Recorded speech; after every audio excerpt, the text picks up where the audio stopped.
Less than 2 minutes to go. Shot by Smale. Scores again. Doug Smale, his 4th goal of the game. And that does it. Away. Out to the point. Ludwig shoots. Save. Mexican. Rebound score. Bill Sykes puts North Dakota in the lead 3-2. The Badgers of Wisconsin are the NCAA champions for 1983. A 6-2 winner over the Crimson of Harvard for the national title, and the Wisconsin fans are going crazy. Here's Kane of Bowling Green, and trailing is Cavallini. And Kane off to Cavallini, moving in, and a goal! Cavallini and Bowling Green has won the championship. 10 seconds left to go. I don't think Providence has enough time to get another shot. Yomo Rockets? No, they don't. RPI is going to win the national championship.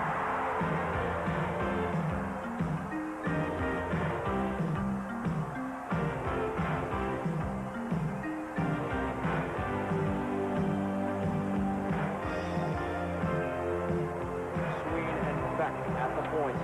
Shot scores! Mike Donnelly! 2:51 to go, and Michigan State leads 6-5. Well, it's fitting if Michigan State's going to score. It's their goal scorer who's done it all year long. Does it? He does it again from a faceoff. 2-1. Michigan State wins the national championship, defeating Harvard 6-5 at the Providence Civic Center. And Bedlam reigns. And now it's March 1987, 6 months after the season began, 6 months of practices and hard work, 6 months of travel. And for 4 of the nation's top collegiate hockey teams, it's their chance to once again compete for the national title. Tonight, live from Joe Louis Arena in Detroit, ESPN presents the battle for college hockey's 40th Division I national championship. Next on ESPN. Good evening, everyone, and welcome live to a raucous Joe Louis Arena in Detroit for the Final Four of college hockey. I'm Tom Mees, along with Lou Nanny, general manager of the Minnesota North Stars. And Lou, as a former collegiate hockey player of some note, former Olympic hockey player, you know the excitement that surrounds this event. There certainly is a lot of excitement, Tom, especially for a game like tonight. The #1 rated team, North Dakota, against, oddly enough, as we get close to game time, the favorite to win the whole thing, Harvard. This should be a real exciting hockey game tonight. We're going to show the nation a fellow from the University of North Dakota, center Tony Herkis. All he did this year was pile up 111 points, breaking Bill Watson's single-season point record in the NCAA. And if you watch him closely, you'll know how he does it. An extremely clever playmaker, great vision of the ice, moves the puck very well. He's a fellow that Harvard's going to have to be concerned with tonight to stop if they're going to win. Now for the Crimson of Harvard, especially on the power play, watch out for center number 24, Alan Barbeau. This young man has 19 of his 22 goals on the power play. That's unbelievable, but that's the type of player he is. He's really a pressure player. Last year in the finals, he got 3 goals in that game. He's someone that Harvard looks to as being their top pressure player, especially in key situations. He's going to be a factor here. Lou, quick word on the matchup. North Dakota from the WCHA, Harvard from the ECAC. Is it the usual physical style against the fast skating style? Not at all. Harvard is extremely quick, but North Dakota is not as physical as they used to be. They're more of a finesse club, but they are extremely well balanced. It should be a very entertaining hockey game tonight. The first semifinal coming your way live on ESPN from Joe Louis Arena in Detroit. It's game 1 of the college hockey Final Four. Tonight's game is being brought to you by Bud Light, the light beer with the first name and taste. Everything else is just a light. And by Nike. We'll be right back with the starting lineup for the Fighting Sioux and the Crimson in just a moment.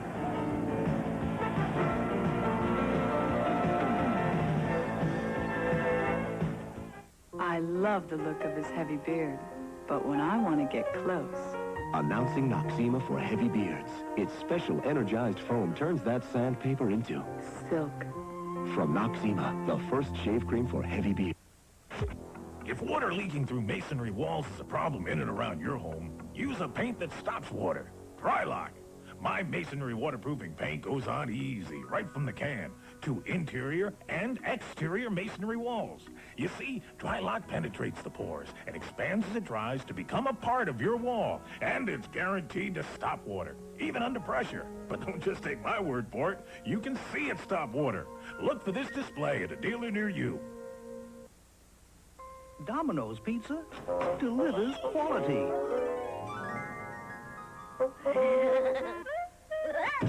It takes fresh baked quality to avoid the Noid.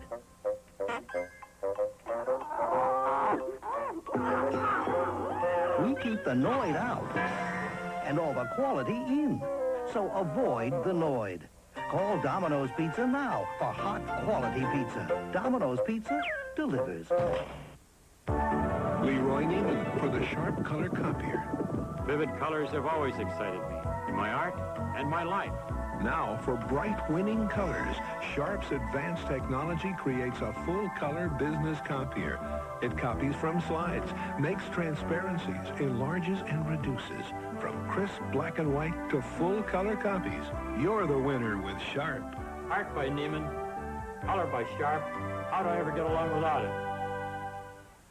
I love the look of his heavy beard, but when I want to get close... Announcing Noxzema for heavy beards. Its special energized foam turns that sandpaper into silk.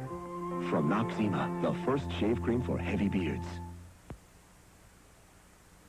Time now to meet the starting lineups for both teams in tonight's Division I semifinal game. The Harvard Crimson and the Fighting Sioux out of North Dakota. In goal, freshman Ed Belfour from Carmen, Manitoba. On defense, another freshman, number 3, Murray Barron from Kamloops, BC. With him on the back line will be Ian Kidd, a sophomore out of Gresham, Oregon. At center, the All-American and the points leader all-time in the NCAA with 111, Tony Herkis.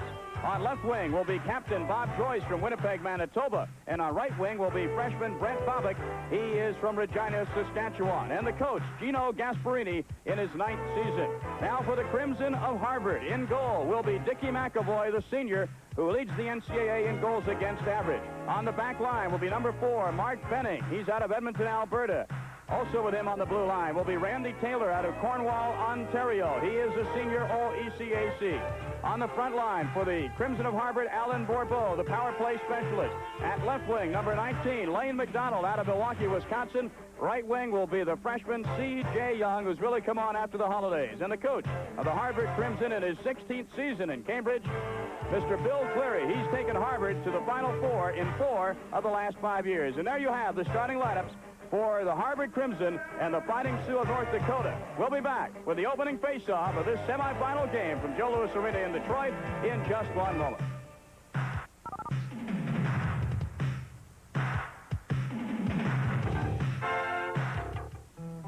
Even though hunting season... As a member, you'll receive 12 exciting issues of the American Hunter or American Rifleman magazines, $600 gun theft insurance, $10,000 accidental death and dismemberment insurance, your official membership card and window decal, plus NRA's exclusive camouflage thermos.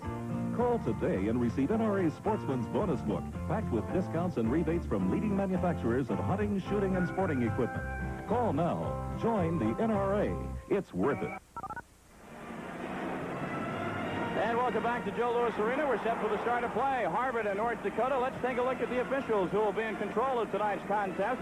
Assigned by the NCAA, of course, from the Central Collegiate Athletic Conference. The CCHA, Dave Fisher, the referee. The linesman, Steve Petrosky, and Matt Shigos. That's the Central Collegiate Hockey Association. The goaltenders tonight, of course, the most important people in the lineup for either team are the goaltenders. The Harvard Crimson clearing their way in front of number 1, Dickie McAvoy. He's a senior out of Falmouth, Mass.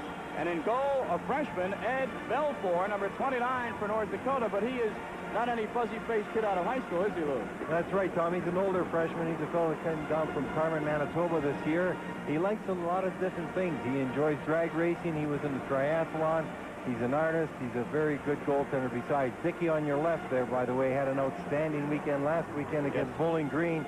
And especially in the second game, he stopped 40 saves. Both these goaltenders, their save percentage is 9.14, 9.16. They're so close, it's unbelievable. Great goaltending for both teams all year long. The Bourbeau line for Harvard, the top line for the Crimson, and the Tony Herkis line for North Dakota, the top line for the Fighting Sioux. We're underway, and the referee drops the puck, and here we go. Puck loose at center ice, being controlled by Murray Barron for North Dakota. Dumps it in, but Harvard quickly on top of it. Coming loose to center again, this is Young. Young, number 14, C.J. Young, the freshman. Centering pass for Alan Bourbeau goes over his stick and back from the Fighting Sioux, but here's C.J. Young to intercept for Harvard. He's knocked off the puck by Ian Kidd, one of the fine defensemen, an offensive defenseman for the Fighting Sioux. We'll hear more about him later on. Loose puck behind the net, and you will notice there's a lot more room behind the nets in college, Lou, than there is in the NHL. Well, it all depends on the rink. Some rinks are older. Unfortunately, Joe Louis is a newer rink. There's a lot of room here, and they moved the goal line up 5 feet. Jerry Pulaski took that shot for North Dakota, but the easy save made by the Harvard goaltender Dickie McAvoy. The shot taken by Harvard's Lane McDonald hits the defenseman's stick and goes over the glass and into the crowd. The head coach of the Fighting Sioux, Gino Gasparini, is in his 9th season. He hasn't done too badly. 255 up, 111 down, 11 ties, and of course he's in the Final Four for the 5th time as head coach. That's right. He's also athletic director up there. A very involved person in the North Dakota program. Face-off. Tim Barracat now on there for the Harvard Crimson, but the puck is controlled by the Fighting Sioux of North Dakota. Now it comes loose at center ice, and for Harvard shooting it in is Butch Coutone, defenseman behind the North Dakota net. Harvard pinching in. North Dakota comes up with it in the corner. This is Benson, defenseman number 6, behind his own net. And the Fighting Sioux being bottled up momentarily here by the good forechecking of Bill Cleary's club from Harvard. Finally out to the point, taking the shot for the Crimsoner, Don Sweeney. Sweeney's shot is deflected on its way in net, and here come the Fighting Sioux finally getting the puck out of their own zone, but not for long. Controlled at center ice by Harvard. Number 27, Steve Armstrong, and a line change for the Crimson as they'll dump it back to their goaltender, Dickie McAvoy. Josh Kaplan dumps it up the right wing boards. But Harvard cannot keep the puck in the zone. Comes loose at center ice, and with it now for the Fighting Sioux is Steve Johnson, number 7. Johnson finally gets rid of the puck, intending it for Lee Davidson, but Davidson was bumped off, and this is Chiarelli, the captain for Harvard, Peter Chiarelli, into the right corner. Bumped hard there on defense for the Fighting Sioux was Murray Barron. He took a hard check as Harvard really forechecking in the early going. They're a very aggressive forechecking team, Tom. They put 3 men deep off times because of their quickness, and they're able to get back. Whistle for an offsides, and the faceoff will come to center ice. We played just over 2 minutes, and there's a look at Bill Cleary, the veteran mentor of the Harvard Crimson in his 16th year. For the last 5 years, he's had his team in the Final Four. You can't do much better than that. Well, he wants to win it, though. Yeah. He won it in the last 4, and that's what he's looking to, and he's got a tough task ahead of him, but he's got a fine club to work with. He's really brought this club along. They are an extremely quick hockey team. They've got good balance, good goaltending, and now with their defensemen aided by Pawlowski getting back good solid throughout, and they are certainly one of the best teams in the country. Cleary, no stranger to hockey. He played in the 60 Olympic team as well. He's been around Harvard for such a long time. He's really big part of the program out east. Let's look at the forechecking. You see Harvard continually on the puck. That's their strength. They are very quick, aggressive, as you see them taking the body. Off time, North Dakota's talked as a physical team, but at Harvard body checks with them every bit as much as they like to do it. That was Todd Harchie, number 25. We took a look at in the replay. That hard check into the boards made the North Dakota man pay. Loose puck behind the Harvard net. Centering pass is intercepted by the Crimson's Andy Janfaza. Janfaza gets it up to center ice into the North Dakota zone, but the Fighting Sioux's Mike Lemoyne is back there. Lemoyne head manning the puck up to the blue line, but off the stick it goes to Grant Paranika. And coming up with it, the Harvard Crimson's Randy Taylor. Taylor with Mark Benning at defense. Shooting the puck and going after it is John Fazza now into the right corner, looking for a man in front, but John Fazza's checked off the puck nicely by Lemoyne. Centering pass again. John Fazza got a nice pass, but couldn't get enough wood on it. The puck comes loose and back into the Harvard zone. And North Dakota goes for a line change. And both teams using 4 lines. They've all had each of their lines out there. Not afraid to use them because they do have that good depth. Here comes a steal by Joyce of North Dakota. Gives it over to Herkus. Herkus with a shot high atop the net, over the net, I should say, behind it.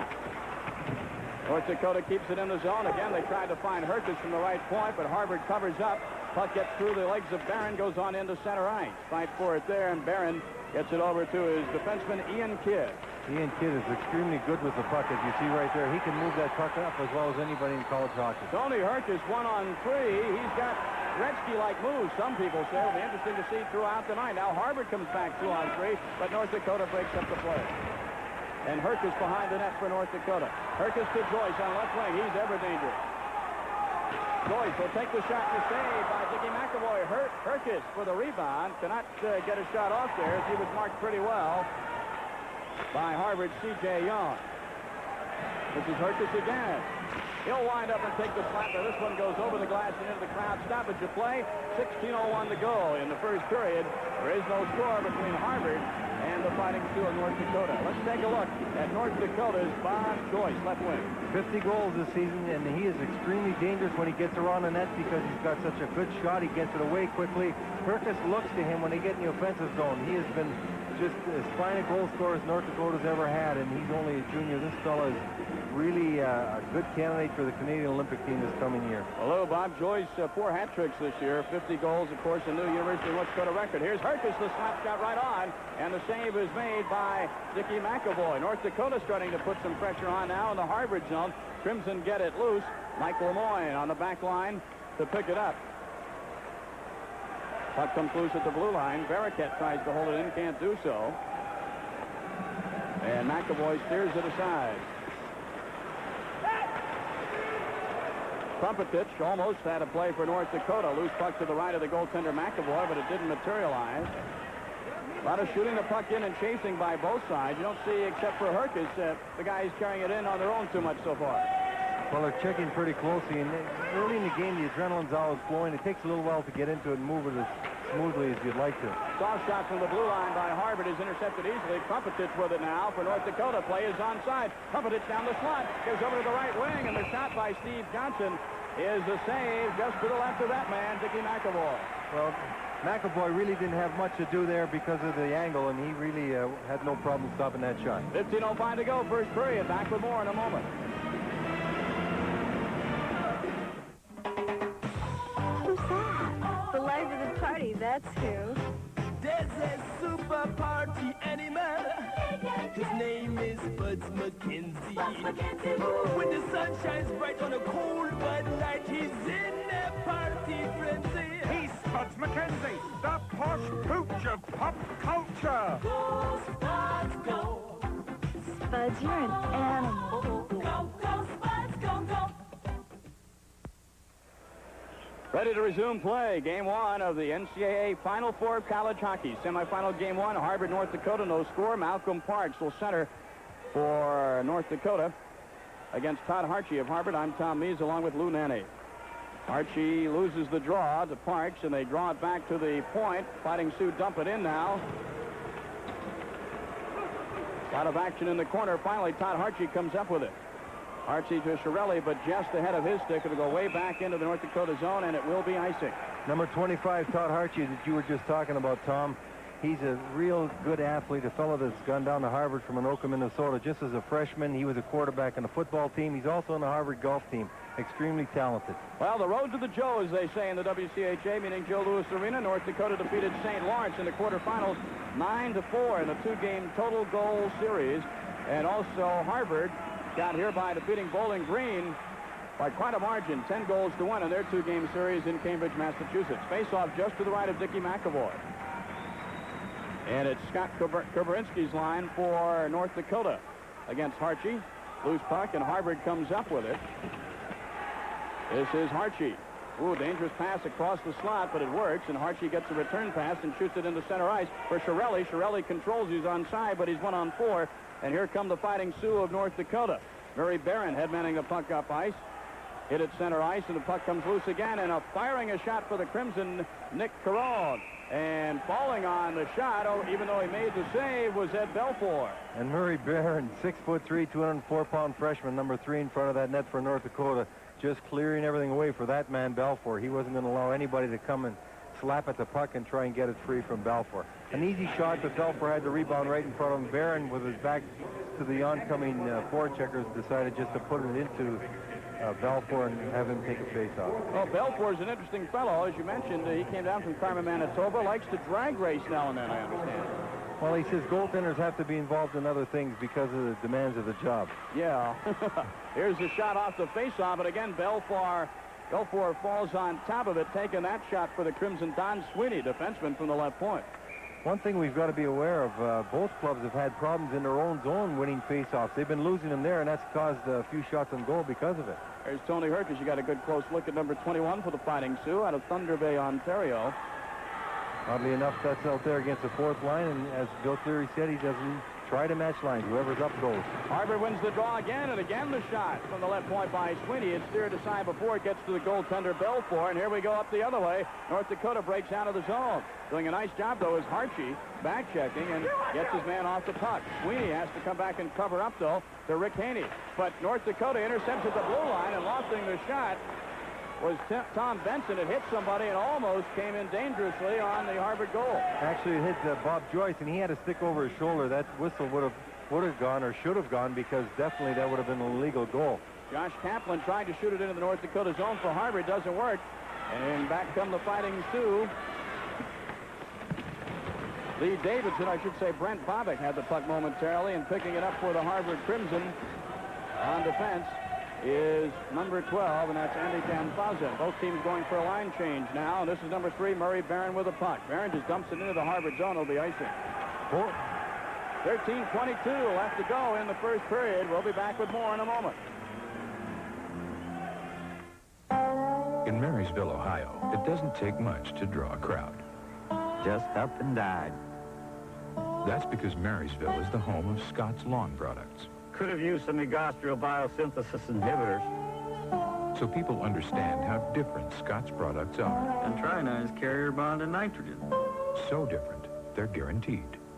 When all there is to do is watch the grass grow. And the yard was only 2 years old. You really get to know grass. We're 6.5 minutes into the first period of semifinal game number 1. No score between the Harvard Crimson and the Fighting Sioux of North Dakota. Harvard, Barbeau wins the faceoff. Loose puck in front. And North Dakota finally muscles the puck out of harm's way. Closing in there was C.J. Young, but he couldn't get his stick on the puck.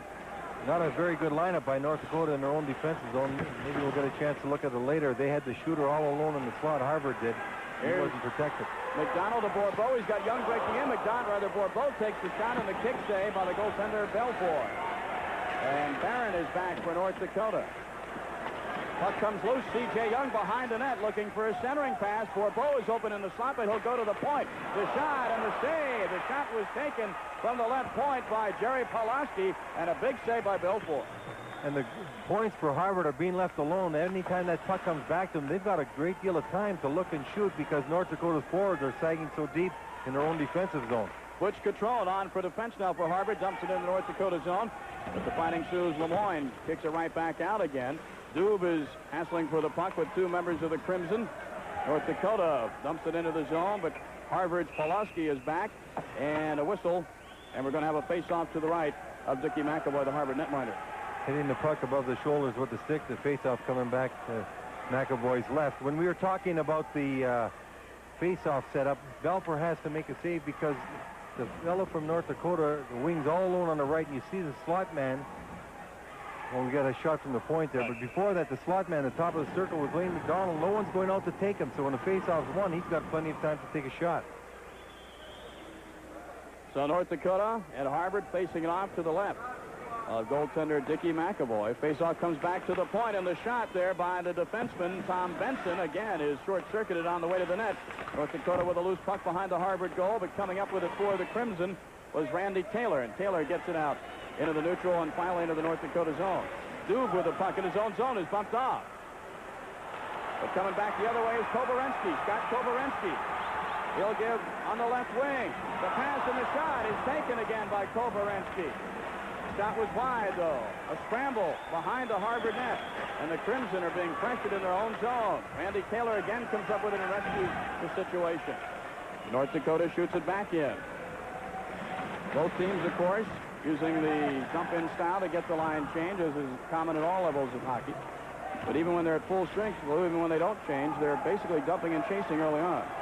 Well, they're not really coming up with 3 men abreast. They're each having a good outlet pass. They're trying long passes, and they've been somewhat successful with them thus far. Ian Kidd, long pass, getting it up to Herkus. Herkus back pass to Joyce. Joyce breaking down in right wing, has it poke checked away by Harvard. And here come the Crimson, 2-on-2. With the puck is Nick Caron. And Caron offside was Chiarelli. Chiarelli took the shot anyway. I'm not too sure that the Fighting Sioux appreciate that, but the faceoff will come out. Well, Chiarelli was already in the act of shooting. That was a very close offside. and he was just ready to shoot the puck, let it go as the whistle sounded. It was a 2-on-2 play, and he thought there was nothing wrong getting a shot at net. As we look at one of the finest college hockey players to play in this league in a long time, Tony Herkus, who's led this Sioux team all season long. Set an NCAA scoring record, as he said. That's amazing, Lou. 111 points, breaking Bill Watson's record in 50 games. That's really amazing. Fighting Sioux with the puck and taking the shot and going chest wide with it for North Dakota was Grant Paranika. Perone gets it out of the zone for Harvard, and this is Shirelli. Shirelli 1-on-2. Tries to get around his man. That's Barron, but Barron does a good job taking him into the corner, tying the puck up. Archie muscles for it. Barron now has it for North Dakota. They're not going to call a whistle there because the puck wasn't frozen. And you can hear the referee on our ice mics telling him to move it because he's not going to blow the whistle. North Dakota trying to put some pressure on now in the Harvard zone. Really only a couple of good shots on goal by both teams so far, and we played almost half the first period. No score. Here's a giveaway and a shot by number 27 for the Fighting Sioux, Mike Lemoyne, but that was over the top of the goal. Back to the point, Lemoyne fans on it, but Perone can't get there for Harvard. Well, Perone checks his man into the boards, and another hard check coming up from Josh Kaplan against Lemoyne. Well, Kaplan figured he was fair game, and he certainly wasn't. So he was coming, and he was going to come and make contact. As we look at the big left winger, all right, Nakanichi from... What a line to have. Can you imagine having Nakanichi? What if you had a fellow in the middle named Knock like that? Well, the left wing on that line is Curry Nakanichi. The right wing is Grant Paranika, and the center is Jeff Bowen. What's the matter with Jeff? Nothing. They had to put him there for the announcer's benefit. They had to give a fellow like Bowen in the middle. All right, long shot lifted in on Dickie McAvoy, makes the easy glove save and plays it away. However, North Dakota pinching in, doing some forechecking in the Harvard zone, holds things up, and now the Fighting Sioux with Herkus, 1-on-2, tries to get around Murphy. Herkus with a pass, the shot, to score! North Dakota is on the board. Herkus with a beautiful pass to Brent Bobick. And watch the play that Herkus makes out at the top of the circle, maintaining control while he's fighting off a check. It looks like he loses the puck, but he doesn't. He's being fought off right here. Looks like he loses, slips a nice pass to Bobick, who lets it fly with a high wrist shot. And that's where it looks like you're going to be able to beat McAvoy early on, even the shots from the point. As they were going in on the net, he's going down and reaching up. And this goes up over his glove side.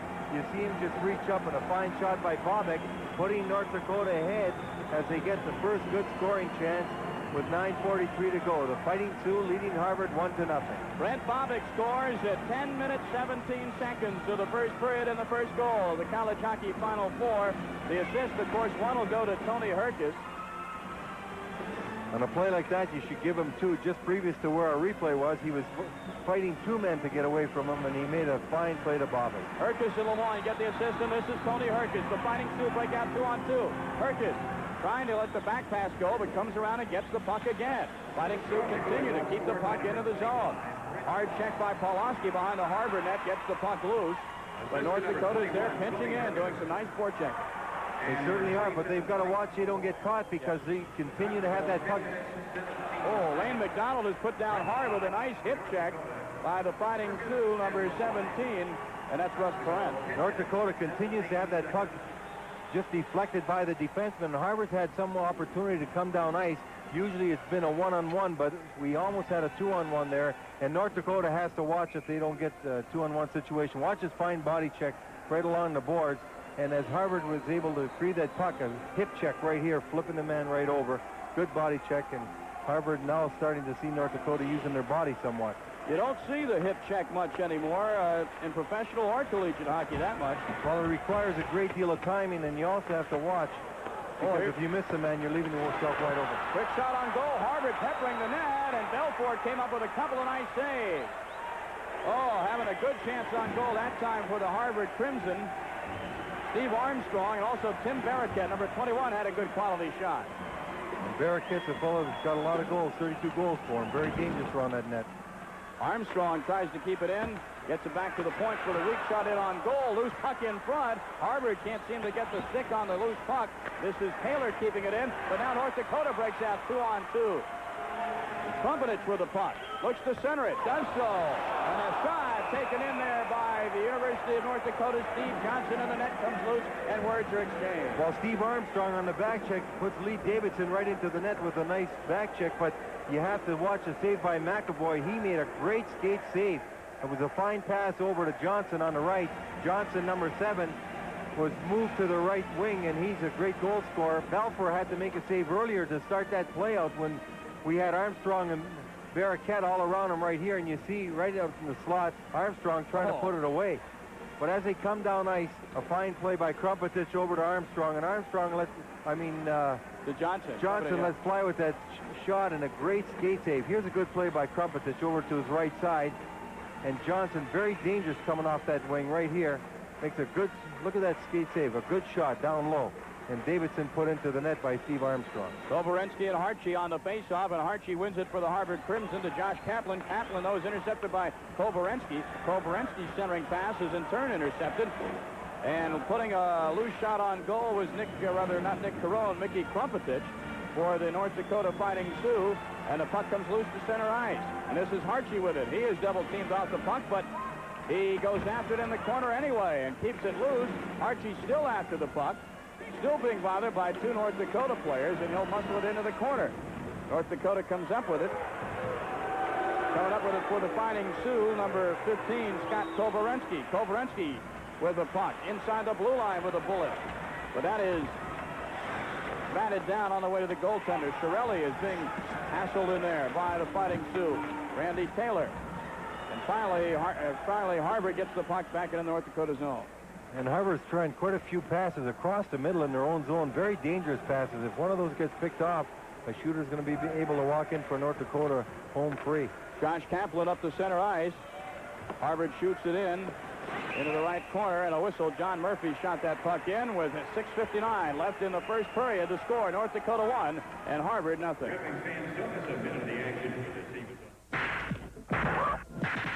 No one really knows how your skin got sensitive.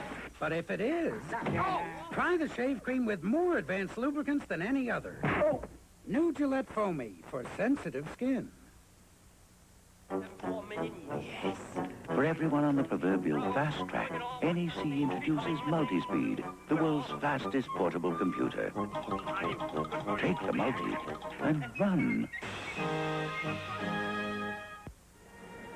There's a look at Ed Belfour. 27-4-0 with an excellent goals against of 2.42 on the faceoff just to his left. Harvard wins it. This is Coutron back at the right point, puts it in behind the net. Some hard hitting continuing going on behind the nets, and you're going to see a lot of that with all that room behind the goals here in Joe Louis Arena. North Dakota dumps the puck out of there to center ice, but Harvard comes back with it. This is Murphy. Murphy shoots it into the left corner. Now for the Crimson chasing after it. Andy Genfaza, but he can't hang on to it. And Ian Kidd sends it up to center ice. And a whistle, and the play is offside, I believe. You can back over the line if you've got control, but if you look at that play, the wing, Perry Nakanishi, didn't have control of it. And when you don't have control and pull that puck over, an offside is called. Yeah, Perry didn't have control of it. Yeah, we better start saying Perry. That is such a tough name. 6.5 minutes to go. I'll look at part of the crowd, and here at Joe Louis Arena, and I believe that is Ron Mason, the head hockey coach at Michigan State. The Spartans will be going against the Golden Gophers of Minnesota tomorrow night. A whistle and the play was offside, so the faceoff will come out of the North Dakota zone to center ice.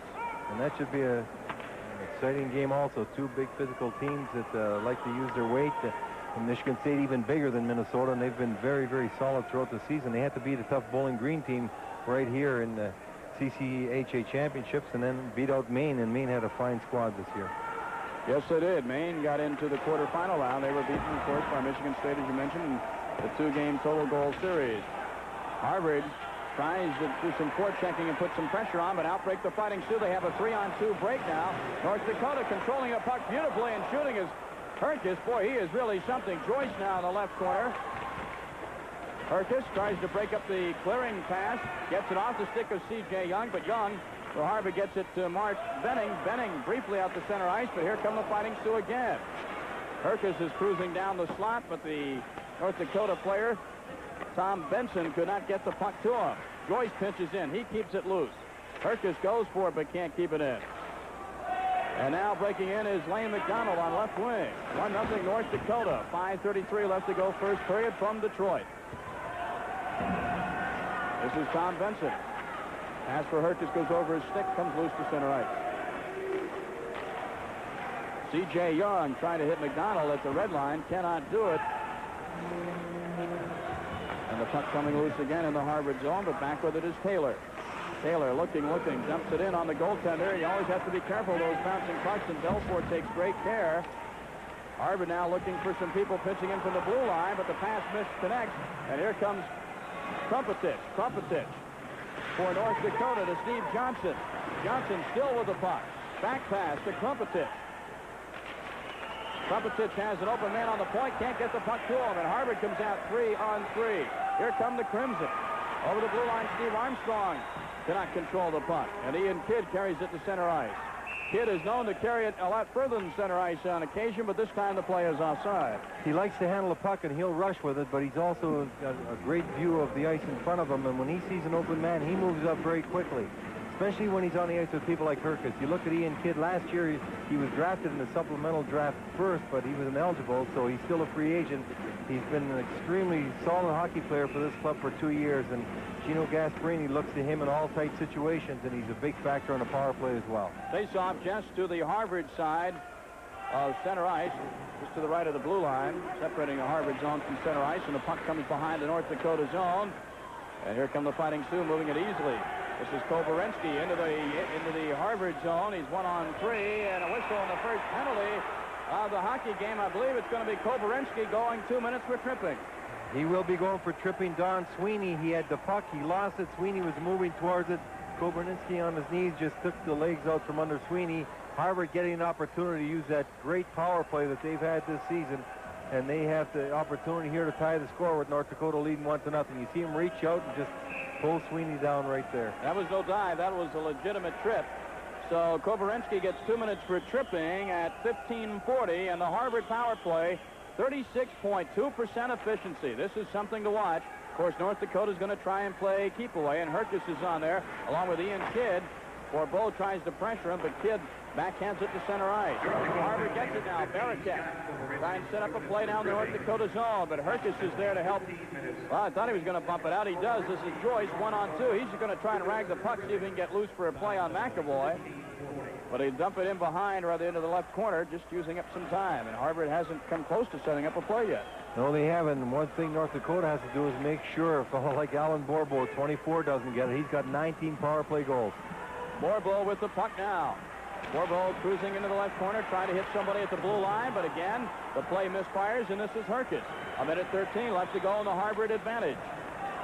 North Dakota leading at 1-0. Lemoyne and Benning back there, rather Lemoyne and Kidd back there for North Dakota, and so far the puck has spent as much time in the Harvard end as it has North Dakota's.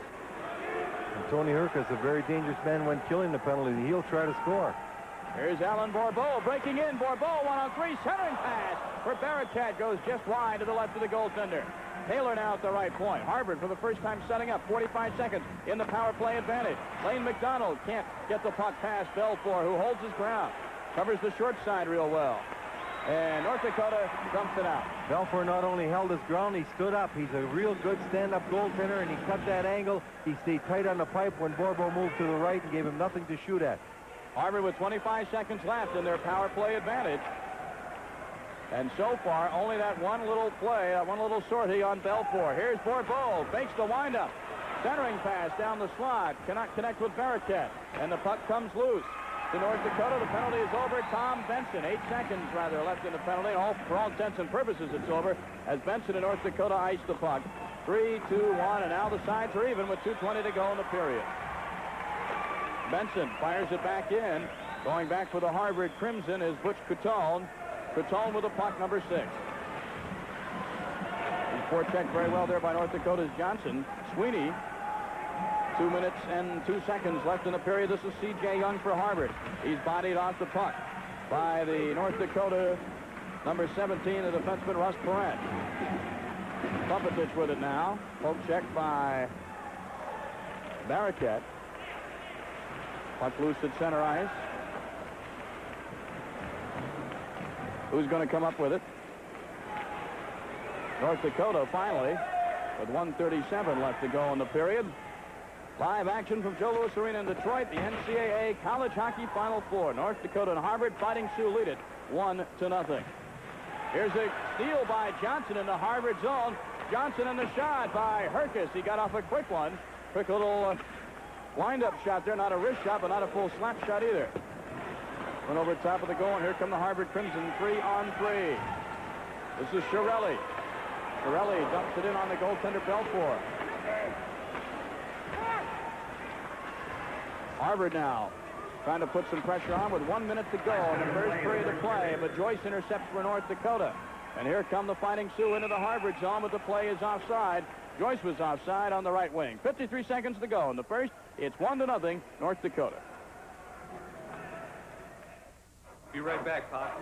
This bud's for all that you do. Hey, Pete, come here. This year? Hey, my glove. I found out Pop worked overtime to pay for it. He was always knocking himself out to give us something better. Sounds a lot like you. Budweiser, the king of beers, salutes everyone who's ever worked for more than just a paycheck. Thanks. I think that's my line. This bud's for you. Well, of course, the basketball Final Four going on this week in New Orleans. Host Bob Lee, Dick Vitale, and John Saunders will recap the semifinal games and look forward to the championship game. That's Monday, March 30th, 7:30 Eastern, 4:30 Pacific Time. Sports Center will keep you up to date on the college basketball Final Four. And ESPN, of course, Lou Nanny and yours truly, Tom Mees, will keep you up to date all weekend on the college hockey Final Four. This is C.J. Young for Harvard. The Crimson trail with 40 seconds to go in the first period of play. Bourbeau almost got a snapshot off there, but he couldn't control the back pass with 30 seconds left. It seems all the forwards coming down are trying to make an inside move and trying to beat the defenseman. North Dakota defenseman in particular playing very solid back there, not going for the fake at all.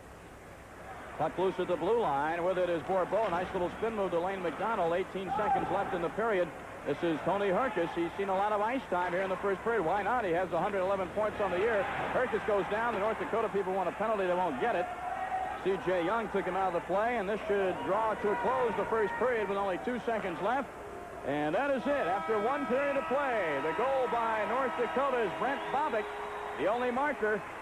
And that came about midway through the first period. After 1, our score, North Dakota 1 and Harvard nothing. Lou, your impressions of the first period? A very solid checking period by North Dakota in particular. They weren't giving Harvard any room to operate with the exception of one time when Barraquette had an opportunity, he and Armstrong. They were leaving the points open somewhat, but overall a very good period. Harvard, on the other hand, they were trying to really break out with a 2-on-1, 3-on-2 situation. They weren't able to capitalize thus far, but they might. North Dakota's got to watch their pinching in the offensive zone. Well, the fielding out period is over. We look forward to a lot of fast skating in the second period, but North Dakota leading it 1-0. Lou Nanny and I will be back in Joe Louis Arena with more in a moment.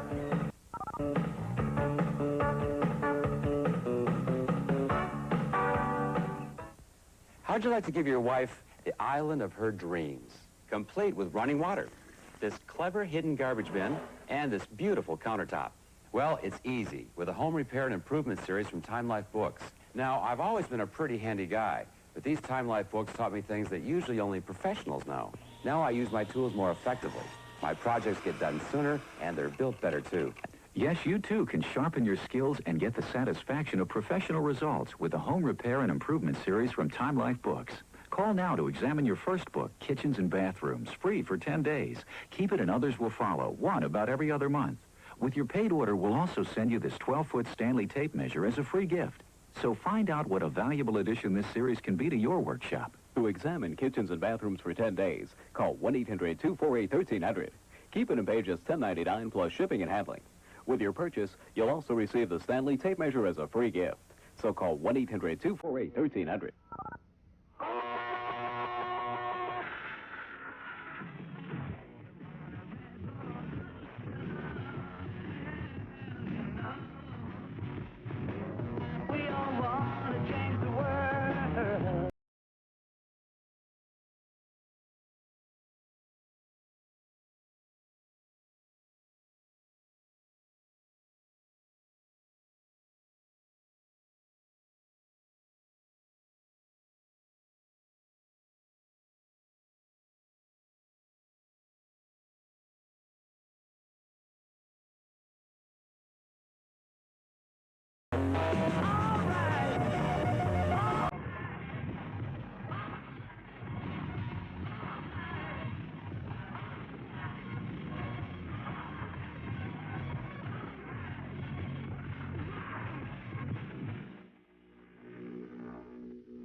There's our score after one period in the first semifinal game of the NCAA Final Four. You know, college hockey in general, and especially in the state of Minnesota in particular, lost a great friend earlier this week with the death of John Mariucci at the age of 70.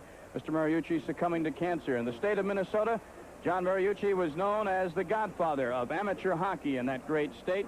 Reporter Dick Bramer takes a look at the life and times of a hockey hero in the U.S., John Mariucci. John Mariucci's legacy at the University of Minnesota began as a player in the late 30s. He came from Eveleth, Minnesota, in the heart of the Iron Range in the northern part of the state. In a word, he was rugged. He was a rather large hockey player. He was and could skate very well for a fella his size. And of course, being as strong and tough as he was a dominant figure from day one. His body was constantly in contact with the opponent, and he looked for it. He just didn't shy away from it. And he played hockey as rough as anybody I ever knew. He just was rough at the sport. That roughness helped him become an All-American with Minnesota, and later led him to the Chicago Blackhawks, where he became one of the few U.S.-born players in the National Hockey League in the 40s. His most indelible mark on amateur hockey in the United States came when he returned to Minnesota as hockey coach in the early 50s.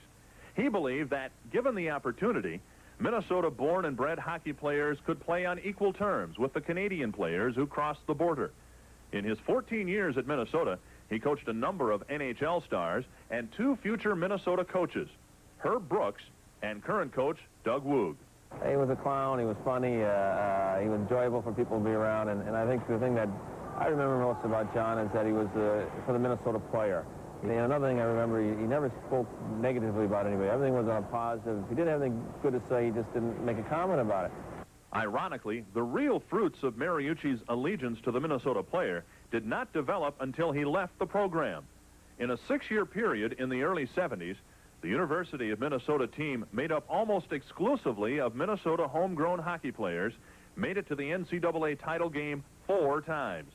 That was a very proud time for us because, and especially those of us who have such great respect for John Mariucci, it was a tremendous time for him because he had said that, yes, this could happen when nobody believed him, myself included originally. I didn't believe him either. Minnesota won the NCAA title 3 times in the 70s under another Mariucci disciple, Herb Brooks. And while Mariucci was no longer coaching the Gophers, he was, and still is, the architect of one of the most successful college hockey programs in the country, a program that has opened many doors for the U.S.-born hockey player. I'm Dick Bramer for ESPN.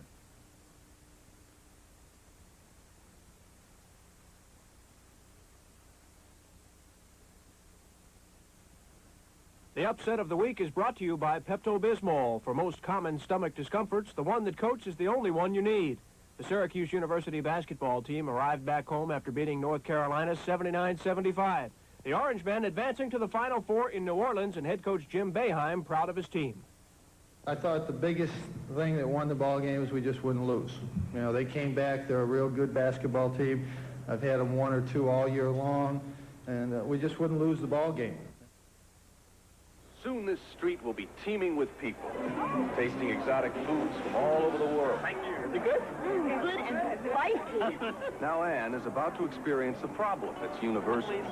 I've got heartburn. Can you beat that? As a matter of fact, I can. Pepto for heartburn? Sure. As Pepto coats, it soothes heartburn, as well as upset stomach and diarrhea. I didn't know you could tongue her. I can't. Pepto-Bismol, the one that coats, is the only one you need. When I was at Rutgers, the other guard was Jim Valvano, the North Carolina State coach, who, to put it one way, is a little zany. We were playing against Delaware, down by 1, with just about 2 seconds to go. Went up to the free throw line, made 1 shot of a 2-shot free throw. Score was tied, went into overtime. Went into overtime, got the same situation, down by 1 with a 1-and-1. Jimmy comes up, and instead of patting me on the back and telling me you can do it, says, you got us into it, now you get us out of it. Being named to the All-American team let me know I could do almost anything. Kareem Abdul-Jabbar, Elvin Hayes, Wesley Unseld, Jimmy Walker, I feel good about being the 5th member of that team. If a 6'1" slow guard can do it, along with some of those great players, you sort of can set your sights really high.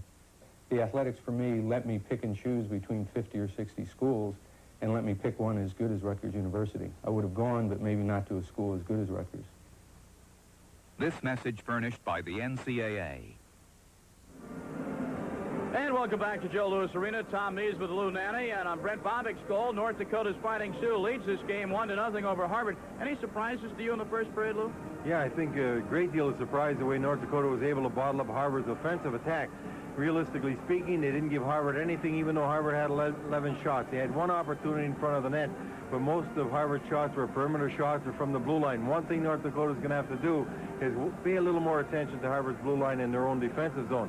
Harvard, on the other hand, didn't seem to operate as a unit nearly as much as North Dakota. North Dakota had a few 3-on-3 rushes, 3-on-2s, 2-on-1s. One they scored on. They were coming as a unit better. Harvard was doing a better job along the boards, deflecting the puck out of their zone. I think they might still be able to catch North Dakota at that. That's something North Dakota's going to have to be aware of. Let's not forget, tomorrow night on delayed tape at 12:30 a.m. Eastern Time, we're going to have the second semifinal game. The Golden Gophers of Minnesota going against Michigan State, and you are very familiar with these two hockey teams. Well, I've seen State play 3 times this year, in Minnesota probably 8 or 9. Michigan State, the defending champions, got an excellent hockey team. They've got some good size. They use it. Good goaltending, and they have fellows like Messier and Shabicki, extremely dangerous offensively. McSween rushes the puck well. Minnesota, on the other hand, now they've got more experience than they had the year before. They only had 4 returners to NCAA last year. This year they got more, and they've got people like Corey Millen, who's played in an Olympic team, Snuggerud, who scored very well, and John Blue playing extremely well on the nets. It should be a fine matchup. Well, the Zamboni is completing its work, resurfacing the ice here at Joe Louis Arena. Our score after 1, North Dakota 1, Harvard nothing. We'll be a look at some of the highlights of the first period in a moment. One way to find a job is to look in publications. Lots of publications. Any luck? Well, I've got newspapers, magazines, trade papers. Find anything yet? Newsletters, phone books, you name it. There's a better way to find a better job. Honey, look at this.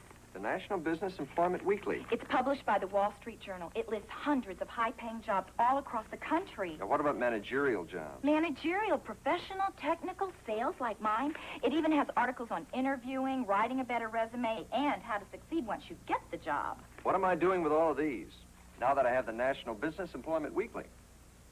Pick up the National Business Employment Weekly at a newsstand or call 800-228-5505 and receive 8 issues by first-class mail for only $35. 800-228-5505. The National Business Employment Weekly. Don't make a career move without it. Some people believe that in order to enjoy Euro styling, one must be prepared to sacrifice comfort.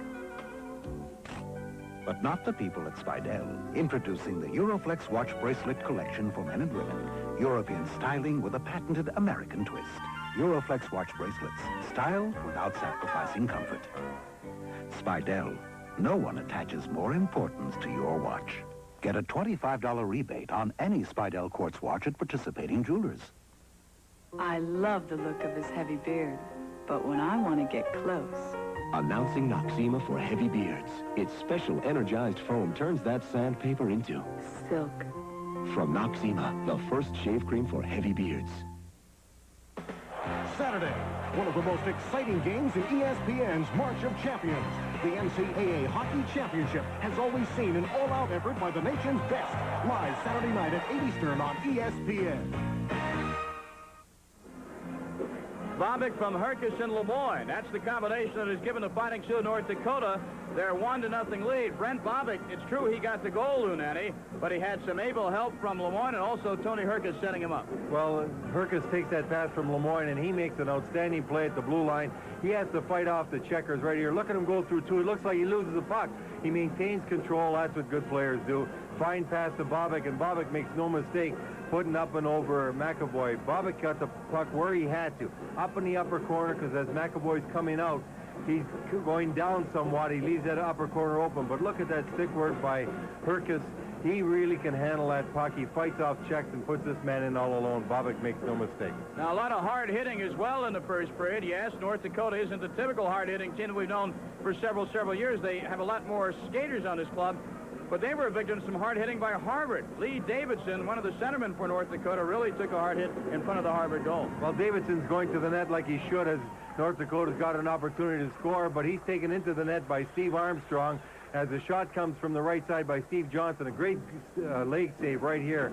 And look at Davidson. He really gets taken into that net. Protects himself while the nets aren't fastened like they used to. That's real good, because in past time, you would have seen the fellow hurt seriously when they're taking it to the net that hard, when they had the big sticks of steel in the ice. Now there's just a short piece of steel, and it comes off rather easily when there's a check of that sort.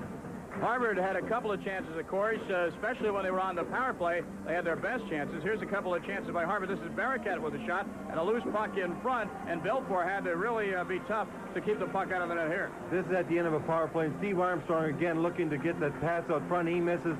Barracat comes back in. That's the only time that they had any opportunity on Belfort around that net, because North Dakota defensemen are taking the man. They're not following the puck at all. Every time Harvard comes on and trying to make an inside move, pull that puck through the legs, the North Dakota defensemen look him in the eye, take the man. That's the way you play the body, and just eliminate the puck area and let the puck lie there. North Dakota forwards are picking it up.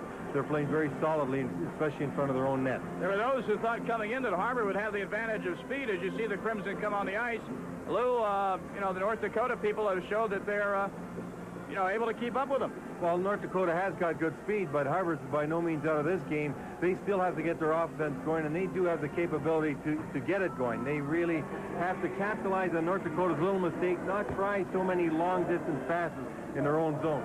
Okay, we're set for the second period of play as the Harvard Crimson and the North Dakota Fighting Sioux are taking their warm-ups, and there is the goaltender, Belfort.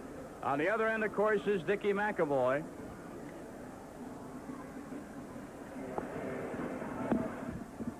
And Belfort getting the affectionate taps on the pads from his teammates. And Dickie McAvoy on the other end as well. Well, Harvard's going to be a lot more confident, I think, this period coming out. Now the adrenaline settled down. They're into the game, and I think you're going to see them better offensively than they were in that first period. The NCAA College Hockey Final Four is being brought to you by Domino's Pizza. Remember, Domino's Pizza delivers.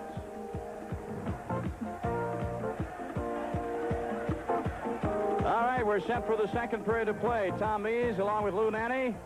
Lou, of course, the general manager of the Minnesota North Stars. But Lou, you, as I mentioned in the open, you know the excitement of playing in the college hockey Final Four with the University of Minnesota, and, of course, the Olympic experience that many of these youngsters will experience hopefully within the next year up at Calgary, Alberta. That's right. This is really a treasured experience playing here, and these fellows really do learn how to play the game well. They improve on their fundamentals. They get a great deal of coaching all week long, and every weekend is like a big series for them that they get themselves up, and their enthusiasm is infectious when they go into an Olympic program. That's something you need. It's something that really helps you in those kind of games, and it's a great experience for anybody that gets the opportunity to play college hockey, because you not only become a better hockey player, you become a well-rounded individual. Well, and you get a great experience out of it. Right now, the linesman taking a little time here as you were recounting a lot of the valuable experiences that you do gain from the Final Four. The linesman sometimes has to be a seamstress, too. He was sewing up part of the top part of the net above goaltender for the Fighting Sioux, Ed Belfort. And we're underway in the second period. Both sides have their top lines on to begin the second period of play. The Bourbeau line for Harvard and the Hersig line for the Fighting Sioux. Here's the shot from the right point. A hard shot right in on Belfort. Taken there by the Crimson's Randy Taylor. A scramble in front. Lane McDonald in the crease, and the puck disappears under Belfort, and referee Fisher whistles a stoppage. And Alan Bourbeau had an opportunity with Belfort down to put it away. He just couldn't get his stick on the puck as that man Ian Kidd helped him out in front of the net. But Harvard defenseman, again, being left alone, getting the opportunity to get 3 shots. Belfort has to make the save after that shot comes from the blue line, and Bourbeau is right on the doorstep as that rebound comes to Belfort's right. Look at it right here, and Bourbeau is going to fight for it. 24 gets one opportunity. He's going to follow in right here and try and get another one, but he couldn't get a stick on it. Alan Bourbeau in the face-off circle to the right of the goaltender Belfour for Harvard. Puck comes loose back to center ice, though, as North Dakota gains control of it. Harvard's Benning has to go back for it. Bourbeau after it now. Harvard has a possible 3-on-2. This is C.J. Young. He's bodied off the puck goal. Nice play there by Mike Lemoyne of North Dakota. And here comes Lemoyne, the big defenseman. Lane McDonald gets the puck off his stick. And this is C.J. Young of Harvard. He'll take the shot. It is partially deflected in there by Tom Benson of the Fighting Sioux. And here comes Joyce. Joyce trying to split the defense. Can't get by Taylor, though. Behind the net, the Crimson cover up nicely. Lane McDonald with it. Over to Bourbeau. McDonald chasing it into the North Dakota zone. Lemoyne back to get it for the Sioux. This is Tom Benson. To Herkus. Puck comes loose into the Harvard zone. Benning has it. Just underway here, second period. North Dakota leads it 1-0. And Harvard came out and had a couple of opportunities. They look like they're going to be into this period much better offensively than they were in the last. Benson has his clearing pass momentarily intercepted, but North Dakota gets it out to center ice anyway. Harvard, though, in the person of Tim Barracat, is there to steer it back to the defense and start the play over again.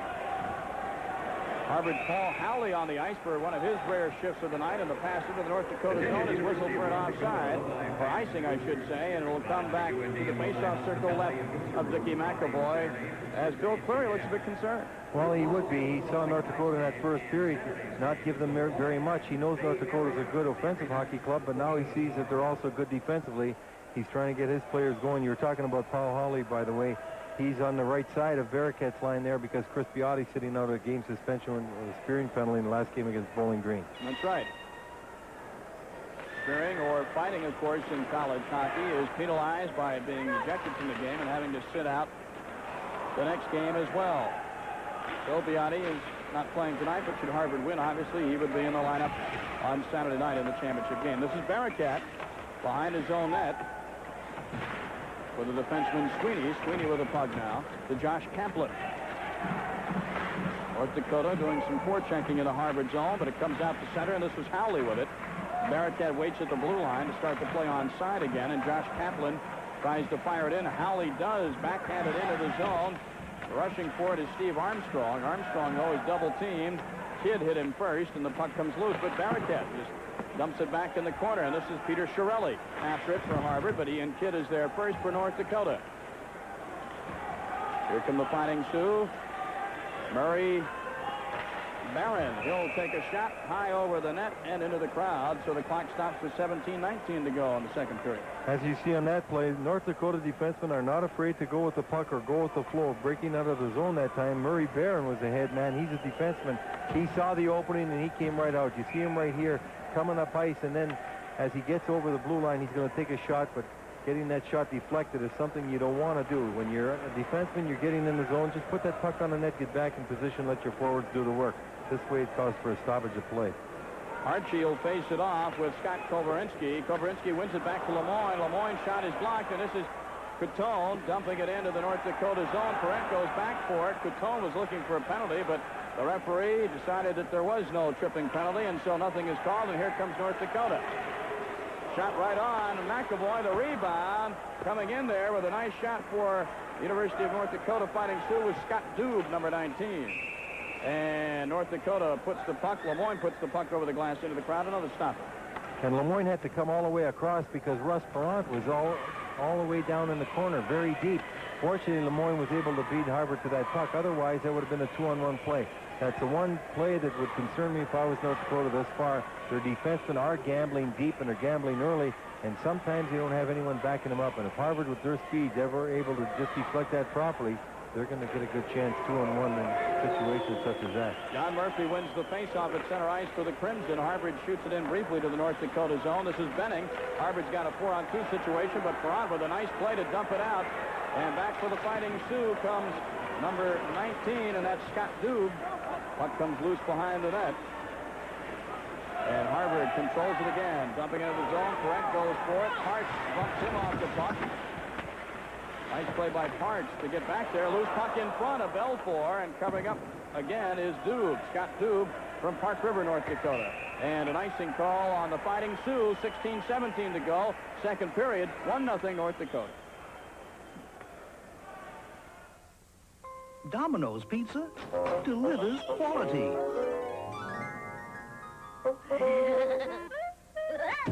It takes fresh baked quality to avoid the Noid.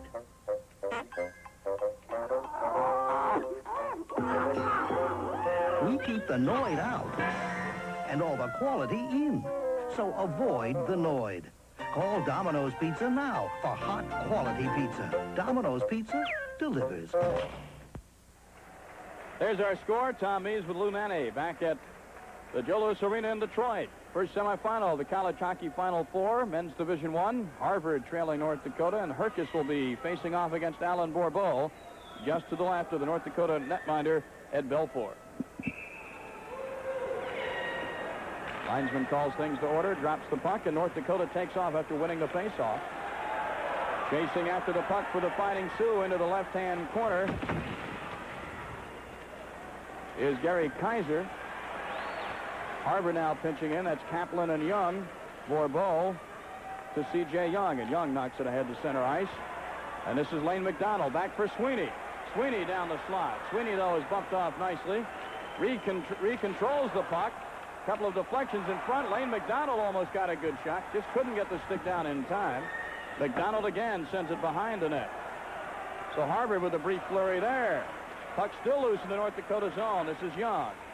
Herkus comes back to send it to center ice. Some loose play there by North Dakota in its own zone. Ian Kidd bumped off the puck. Lane McDonald has control. He's got a man on the slot. Here's the shot, and the save is made by the goaltender. Belfour is winding up. Was Josh Kaplan. And what a play by Lane McDonald. He brings everybody with him, and this is what North Dakota's been doing thus far tonight. All the forwards are coming back deep, leaving those point men open. And watch this play by Lane McDonald all the way back out to Kaplan. Kaplan walks right in from 35 feet and has a great shot, but Belfour's got that good glove, and he makes a save. But a fine play by that man, Lane McDonald, and a good shot by Kaplan from the top of the circle. A good opportunity for Harvard. And the faceoff will be to the left of Belfour in the North Dakota zone. With it now is Lemoyne behind his own net. Up to number 8, Mickey Krumpetich. Krumpetich carries it all the way into the Harvard zone. Puck comes loose to Benson. Benson in front. Johnson almost had a shot, but it was taken away at the last moment. Here come the Crimson of Harvard. Down the slot, Howley with a backhand, and Belfour makes the save, sliding back into his own net. And there's the 2-on-1 we were talking about when they start getting caught in deep, as North Dakota defenseman did there. Harvard's got the quickness to counter, and they counter very well. A 2-on-1 play, but Howley's beaten by that man, Belfour. Belfour really knows how to hold his position. Look at this play. A fine pass coming through to Howley from Barraquette, and Howley forces his backhand, but Belfour just moves over, covers it. He sees him coming all along that side and gives him nothing to shoot at. I think Howley was going for a between-the-legs target that time? That's all he had to shoot at. Here's a blast from the blue line that is well wide, though, by the Crimson's Jerry Pawlowski. Puck comes loose to center ice, and it is Coutone with it for Harvard now. Coutone to Pawlowski. Pawlowski will dump it into the North Dakota zone. The Crimson skating a bit better here in the second period. Armstrong misses his check, but comes up with a puck. Loose behind the net. Armstrong almost got it again, but North Dakota rescues it. This is Johnson at center ice. Steve Johnson over the blue line. He's in the slot. He'll shoot. And the save, glove save, made up high by Dickie McAvoy. Johnson again with a backhand pass, but it comes loose to center ice. Uh-oh. Here goes Kovarinski. He's in the slot. He shoots, and a save by McAvoy. Sprawling to his right. That's the save of the hockey game. It certainly was a great save because Kovarinski's got the speed to go outside, and he had McAvoy moving. And you see McAvoy off balance, and he knows he can only do one thing, throw himself at the opening as the speed of Kovarinski gets him to the outside, and he gets a shot away. But look at the balance is gone. But McAvoy smart enough to just get himself to cover that angle, and he's able to get it with his arm. And Kovarinski beaten on the play by a fine save by McAvoy to keep this game at 1-0 for the Fighting Sioux with 14:01 to go in the second period. And Scott Dube was right there for a rebound effort, but McAvoy had the presence of mind to keep the puck in close to his body, not giving up that rebound. And both these goaltenders, they're cool as cucumbers out there, not nervous at all. Well, one thing McAvoy's got to do, though, he's been giving rebounds up on long shots. He's got to watch that because they're going past the defenseman into the slot area. Harvard wants to have a 3-on-2 situation. Shirelli will go into the corner, but he's got two fighting Sioux right behind him. Nonetheless, the puck comes loose in front of the goaltender, and North Dakota has to cover up. Terry Nakonechny sends it in behind the net. McAvoy the save, loose puck, and Harvard clears it away. Nakonechny with an innocent-looking play, but it ended up with some quality shots for North Dakota. North Dakota had 2 attempts at it, but that's the best save they made because on that time, McAvoy didn't even have time to react. He had to just go where he thought the puck was coming, and he was able to save it. Puck goes over the stick of Nakonechny. Taylor tries to get it for Harvard, does so, whacks it along the boards, but Ian Kidd coming in from the blue line to keep it in. Centering pass in front, and Bowen almost came up with a shot to test McAvoy, but it was a little wide of the mark. Harvard tries to penetrate, but we have a 3-on-2 situation now. This is Herkus with the puck, waits for his line mates. Herkus from the face-off circle, tied up nicely there by Benning, but Joyce gets it for North Dakota. Joyce behind the net. Joyce still controlling. Sends it over to the left point. The shot bubble, Lemoyne is just wide to the left side of the goaltender McAvoy. And it was a good shot down low. Those are the kind you can deflect. Brent Bobick, the lone goal scorer in this hockey game, comes charging in. His centering pass is blocked. And Murphy goes on the left wing boards for Harvard to try to get the puck out of the zone, and the Crimson finally clear it. North Dakota put in on a lot of pressure because of the work of Herkus, Bobick, and Joyce in particular. Well, Herkus went down. The crowd wanted a tripping call on Kaplan, but the referee, Fisher, right there, thought that Herkus did the old dive routine and didn't call it. So Harvard comes back the other way, but the play is offside. That play was caused by slow ice. If you've seen 3 or 4 times tonight when Herkus has had the puck, it looks like he's made a play and he seems to lose the puck. And even there on the offside, the ice is slow. It's hot in here, and this ice is not as quick as it normally is, and that's causing him to lose the puck. Here's a shot from the blue line, nice and low, in position to be tipped, and it gets tipped a little bit right by the opening. That was Bob Joyce that tipped it. This is something that's really hurting the stick handling of Herkus. You wouldn't believe it, but it is. Herkus is a great puck handler, and 3 times tonight he's lost that puck when he had the man beat because the puck hasn't slid as well as it normally would because the ice is a little slow due to the temperature outside and the temperature in here. It's very warm. All right, in Detroit today, just over the 50-degree mark, there was a light rain falling, but some humidity in the air, and the crowd adds to the heat in the building, of course. Well, that's a common problem wherever you go this time of year, Lou. You get some warm weather. Kidd with a shot from the right point. He had that one blistering in on McAvoy, who made the save but gave up the rebound. North Dakota putting the pressure on. This is Dube behind the net. Dube looking for an open man. He finds Ian Kidd. He'll fake the shot, try and dump it in, and we have a whistle and a penalty. Penalty being called against the Crimson of Harvard. Holding will be the call at 8 minutes and 30 seconds. And we'll be back with the resumption of play in the second period. 1-0 North Dakota. We'll be back in a moment.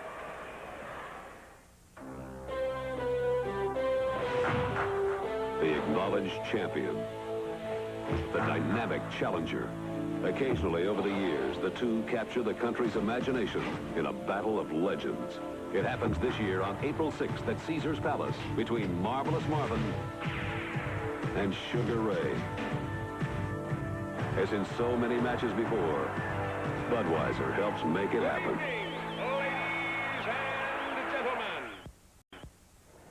Butch Catone is in the penalty box. 2 minutes for holding at 8:30. Called by the referee just before we went to commercial. And this is going to give North Dakota a chance to increase their lead. Catone having the man get away from just pulling them along the boards, and we get a penalty call here with North Dakota leading 1-0. Well, the Fighting Sioux go on the power play. They're at 26.7% efficiency, scoring when they have the man advantage. First time they've had the advantage tonight in front, and a score by Joyce. And Herkus with the assist. And a play by Herkus just to give him enough time to get free.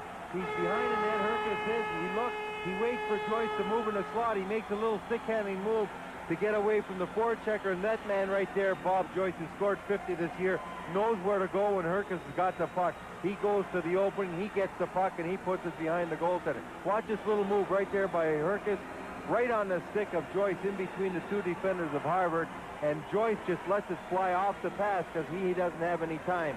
A good little move behind the net by Herkus, setting himself free. And they say he likes to use those Gretzky-like moves behind the net, and he certainly does them well. Well, he set up housekeeping behind the net, and Herkus really set up the play again. Again, he does not get the goal, but he gets the important assist that sets up the goal. We'll have a whistle and a face-off to the right of the North Dakota netminder, Belfour.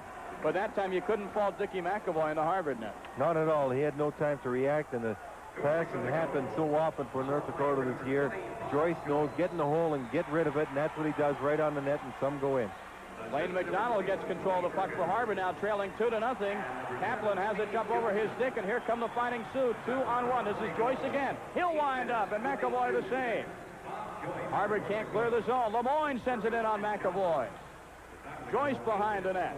Fighting Sioux in control, 2-0 in the second period. 10 minutes, 50 seconds left in the stanza. Lane McDonald now at center ice for Harvard. Gets it to Bourbeau. Nice fake of the slap shot. Gets right around Lemoyne, but he couldn't control the puck. Soft shot in on the netminder, Belfour.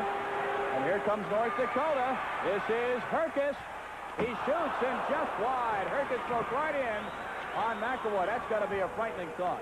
Well, what Herkus did very well there was use his body to fight off Randy Taylor to get in position to take the shot. That's what a great player can do. And he had the presence of mind to do it, and he got a good scoring opportunity, but over the net. Trumpetich finding Taylor for the puck at center ice. North Dakota comes up with it. Breaking into the zone, into the slot. With the backhand is Lee Davidson. Shot high over the net. Davidson trying to center it. Trumpetich has it into the slot. Johnson can't get a stick on it. And the Fighting Sioux keep it in. This is Johnson behind the net.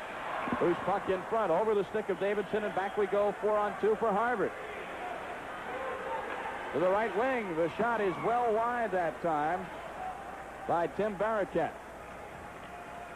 Johnson gets it in and has it batted right back out of the zone. Barraquette tried to carry it in, jumps over his stick at center ice. You're right about the ice surface. A lot of pucks jumping over sticks tonight. It is not a very smooth surface out there. You can watch the puck carriers come down ice, how many times their stick seems to go over top of the puck right there. Yep. C.J. Young could not control. This is Armstrong waiting until Young gets back on side. Young saying, how do you do to big number 19, Scott Duba, North Dakota. A little bit of rough going along the boards. Here comes Tom Sweeney. Sweeney carries in. Puck is loose in the slot, and Belfour will cover up, and Sweeney hits the deck behind the North Dakota net with 8:59 to go in the second period, and a few words being exchanged on both sides. Well, a little frustration probably sitting in on Harvard right now. They're not able to get the kind of offense generated that they're accustomed to. Also, we haven't seen thus far tonight the boards be a factor, but they can be. You see Cleary very concerned on the bench trying to get his charges riled up. But these boards are very lively here. Many of the new rinks have live boards. When a shot comes from the blue line or way out, a rebound comes so quickly out front. If these kids get accustomed to it, they might be able to get a good scoring opportunity just because those boards have that puck bounce off and come so far out. Doob gets a shot away, but it goes off the stick of the Harvard defenseman Josh Kaplan over the end glass and into the crowd here at Joe Louis Arena. That goal by North Dakota, as Gino Gasparini has to be happy behind the Fighting Sioux bench. It is Bob Joyce with the assist to Herkus and Johnson at 8:42.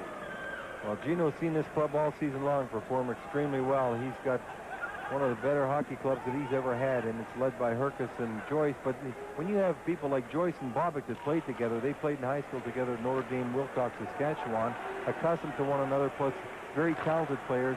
They play as a unit very, very well. Shot snuffed at the blue line by North Dakota. A lot of play back and forth across the line, and I believe an offside will be whistled. Because of the familiarity between Bobick and Joyce, he was able to move Steve Johnson from the first line with Herkus and Joyce down to the third line, and he puts Bobick up there. It gives him tremendous balance, and that's all number 11, Mel Parks, had his fine season as a senior. So he's got very good balance in his hockey team. Puck comes back into the North Dakota zone where Lemoyne sends it to center ice.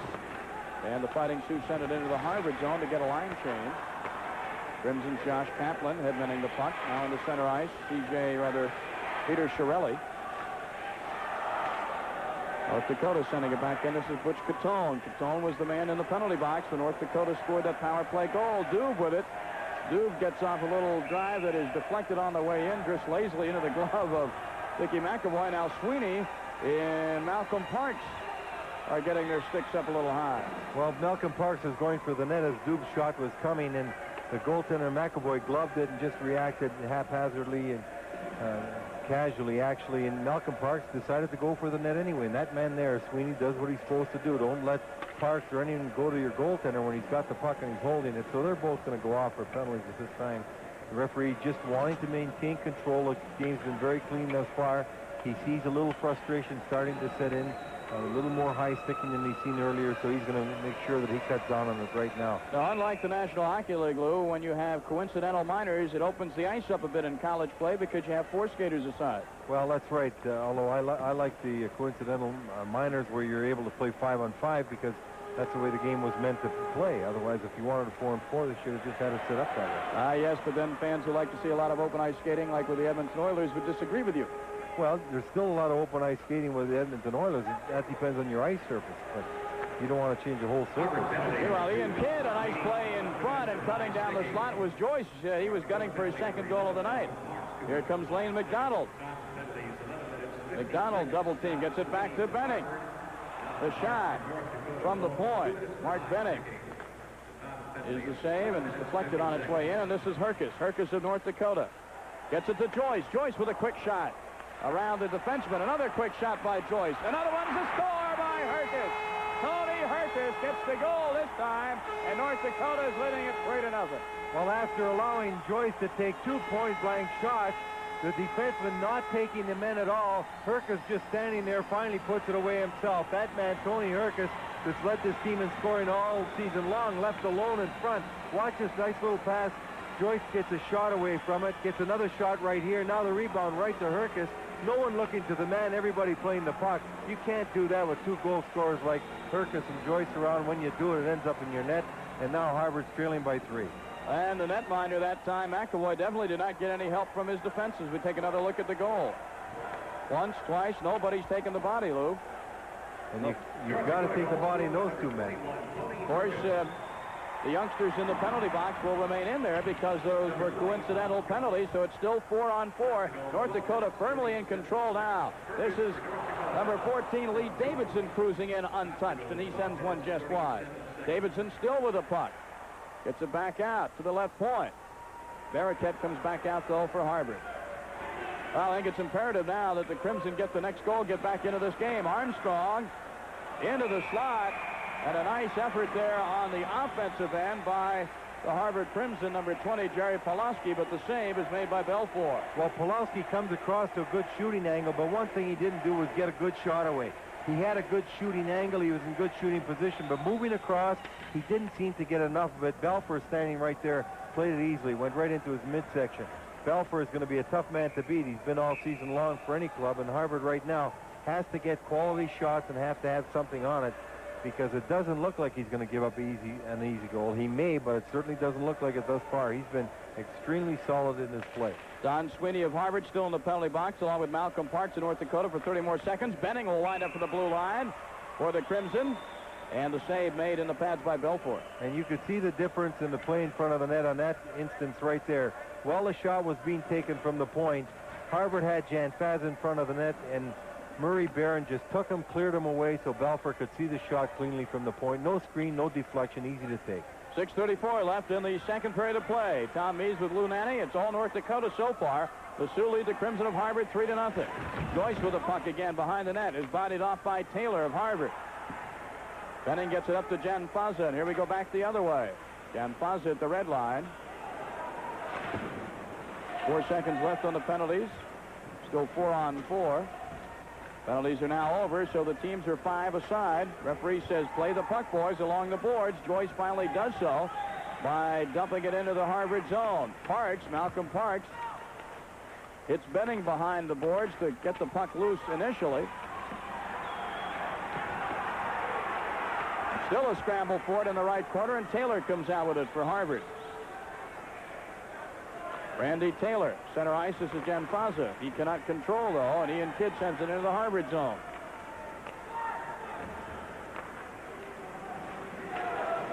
Chiarelli can't get it on the right wing. He's cut off at the pass, and Lemoyne starts to play the other way. This is Paranika. Paranika with a soft shot. McAvoy almost misplayed that into his own net. off his stick rather nonchalantly. That was actually because of the slow ice. The puck never got there as quickly as he thought it was going to. Of course, the team's practicing on this ice a lot. We have a whistle and a penalty will be called, I believe, for a high stick. 5:12 to go in the period. North Dakota 3, Harvard nothing. Back with a penalty in a moment. In Marysville, Ohio, about all there is to do is watch the grass grow. Looks good this year. Yep. Coincidentally, Marysville is the home of Scott's Lawn Products, Must be the Tri-Nice Carrier molecular bonding process. which explains Scott's superior technology. Could be the shark change polymer nitrogen. Gordon? Well, we had a lot of rain. When all there is to do is watch the grass grow, you really get to know grass.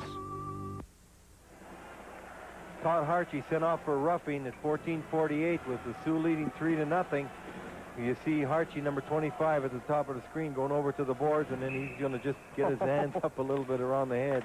He's gone.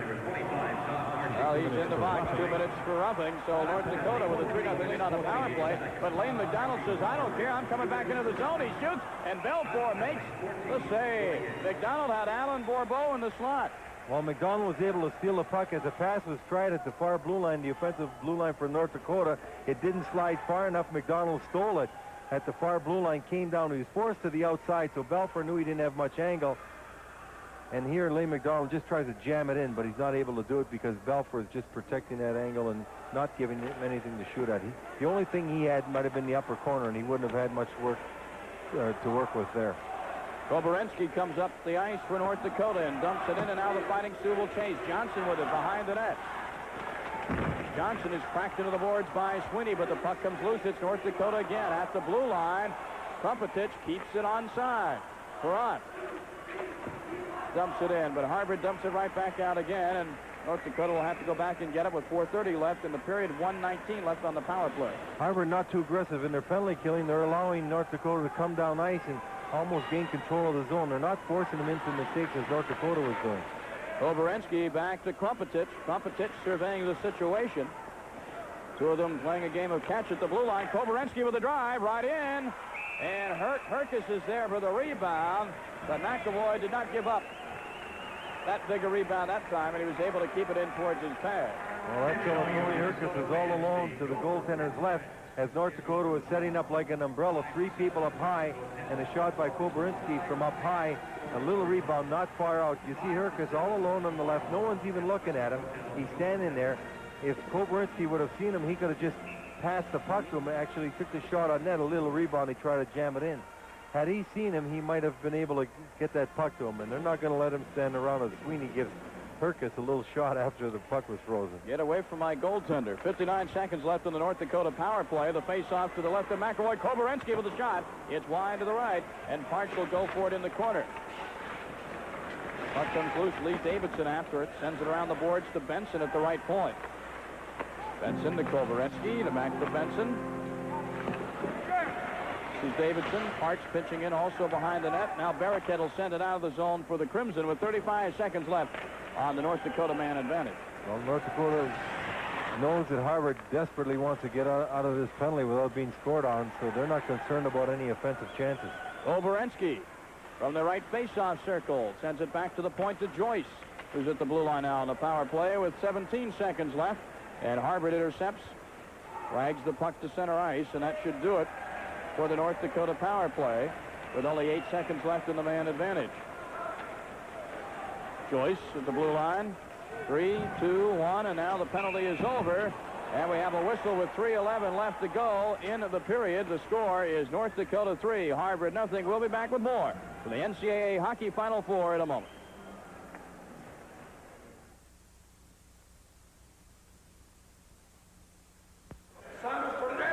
Like many before, you came here asking for just one thing. Sadowski, Shavoski. A chance. Pronounced Shavoski.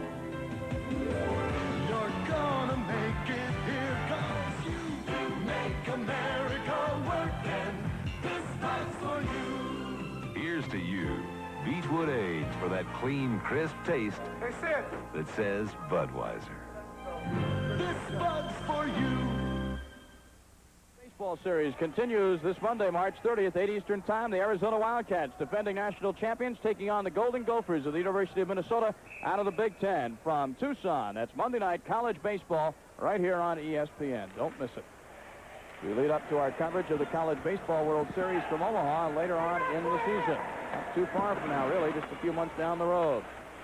Harvard trailing 3-0 with 3 minutes to go here in the third period. Jan Faza is really bumped off the puck there by Tom Benson of North Dakota, and Kaplan has to come back and get the puck. That was a much harder check than it looked. When you get a man coming straight up like that, as Benson got Jan Faza, you catch him well. You hurt him a little bit. Hit him up high just below the shoulder level, and he did look like he was a bit stunned out there. Shot in on the net by North Dakota's number 9, Jeff Bowen. Goes behind the net, comes out loose again, and Harvard has C.J. Young at center ice, but the pass hops over his stick. How many times have we said that tonight? Paranika with a shot, just wide. Coming out to cut out the angle was Dickie McAvoy of Harvard. With 2:15 left to go, second period. Sweeney behind the net for Harvard, has to circle around. He's pressured now. The puck comes loose. This is Johnson with it, looking for somebody open. It's Krumpetich. He scores. It is 4-0. North Dakota, and that could be the real backbreaker for Harvard. And that goal was made possible by the forechecking of Lee Davidson behind the net. And that's what North Dakota's been doing very well all night long. Their initial forechecker is coming up with that puck behind the net. Davidson, 14, comes up with it, gets it free to Johnson. He looks in front for Krumpetich, gets it to him, and he puts it over McAvoy, who's already gone down. He's been going down a little too quick lately, and that's what's giving them some room to shoot at. But Lee Davidson with a strong forechecking job behind the net, getting that puck to be coughed up by the Harvard defenseman over to Johnson. Johnson in front to Krumpetich all alone into the corner, 4-0 for North Dakota with 2:02 to go. So it's Krumpetich from Johnson and Davidson at 17:57. And now with less than 2 minutes to go in the second period, Harvard is on the critical list here, trailing North Dakota 4-0. And this is Joyce with the puck. His centering pass is intercepted, though, by Catone. And Harvard comes out with it. Lane McDonald. You got to wonder if Harvard's already thinking about taking some chances on Benson, though, as McDonald has it in the slot area. Lane McDonald puts one in, almost caught Belfour unaware. I'm sure they would like to take some chances, but they haven't gotten the puck often enough to take any chances. This is Bobick, scored the first goal of the evening for North Dakota. He's bumped off the puck. But the Fighting Sioux keep it in the Harvard zone as Barron just backhands it. Great forechecking job by the Sioux. The excellent checking all over the ice. They're picking up their men well now. They're not getting in any outnumbered situations, and they're making Harvard move the puck where they don't want to move it, to the side. Lane McDonald to C.J. Young, back to McDonald. McDonald at the goal line, sends it in on an impossible angle, but getting his right pad down there to make the save is Belfour. Impossible angle, but Belfour almost got caught cheating. He started to lean away from the pipe on that shot, thinking a pass is going to come to the center of the net, where McDonald had his forward station, but McDonald almost put it on the short side. We look at Belfour on the side. He's going to start leaning left. As he does that, there was just an opening right there, but it didn't get up and over the pad. Otherwise, he might have been scored on. McDonald is very, very accurate with his shot. What's the first credo of the goaltenders, Lou? Always protect your short side. That's right. 59 seconds left in the second period. And it's been all North Dakota in this first college hockey semifinal, live tonight on ESPN. 4-0. One goal by the Sioux in the first period, by Bobick, and three others following here in the second. Harvard trying desperately to get on the scoreboard in the last minute of play in the period. Barakat tries to backhand it in. Behind the net, Howley picks up a loose puck. But Belfour protecting the post well, and North Dakota will bring it out. Here come the Sioux. Dube with a long shot. The rebound comes out to Parks, but he can't get his stick down. Lemoyne will lift it in. Parks tries to deflect it past McAvoy, but it goes behind the net, and Barakat will pick it up. The tenacious forechecking of North Dakota really coming to the fore here. It certainly is. This period has been as solid a checking job as I've seen them do this season. They are giving Harvard nothing. Even when Harvard gets around the net, as they had just previous to that last North Dakota rush, there was no one open. There was no way to get the puck through to an open man because they're picking up their men properly. They're not leaving anyone unchecked. And people like Lemoyne right there, the defenseman, they have been very, very smart to look for people that are open and eliminate them, so Harvard's not able to move that puck into scoring areas. Well, Gino Gasparini doesn't have a smile on his face, but inside he might be grinning a little bit. He's up 4-0 with only 14 seconds left here in this second period.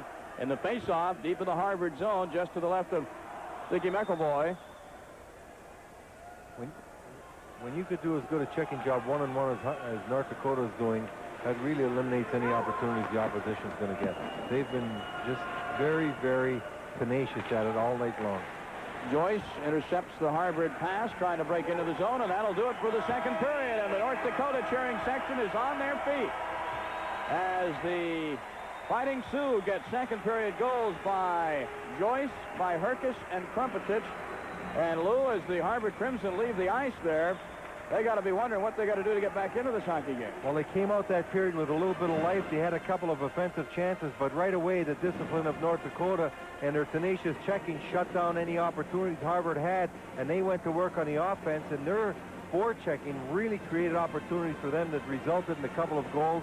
And then with the power play goal, to the great work of Herkus behind the net, the quick release of Joyce, they have put Harvard in a very precarious situation behind 4-0. Well, stay with us. Between periods, I'll have an interview with Art Berglund, general manager of the U.S. Olympic team, and we'll have lots more for you. And Lou and I return to Detroit. Our score, North Dakota 4, Harvard 0.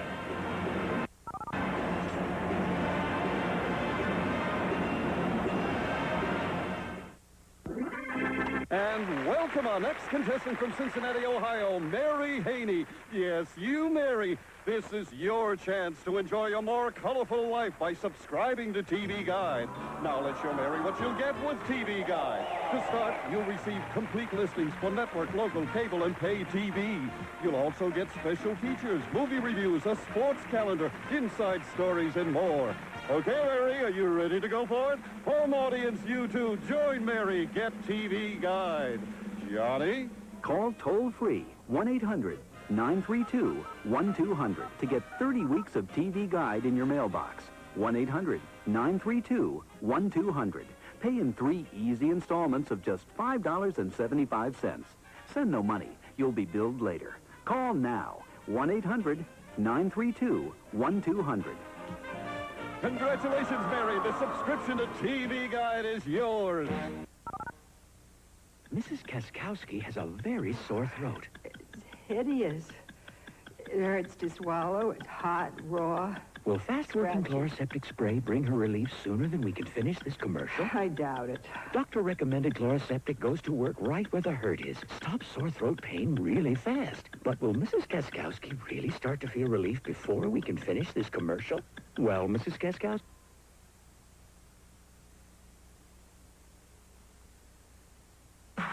The sports stars of tomorrow are doing their best today in America's high schools. Every Saturday, ESPN Scholastic Sports America looks at the record setters, the scholar athletes, the outstanding teams, players, and coaches. It's the one and only weekly program featuring high school athletes from all across the country doing their best. Join Chris Fowler every Saturday at 6:30 Eastern for Scholastic Sports America on ESPN. Here in Detroit, after 2 periods, North Dakota leading Harvard 4-0. They're Fighting Sioux in a commanding position.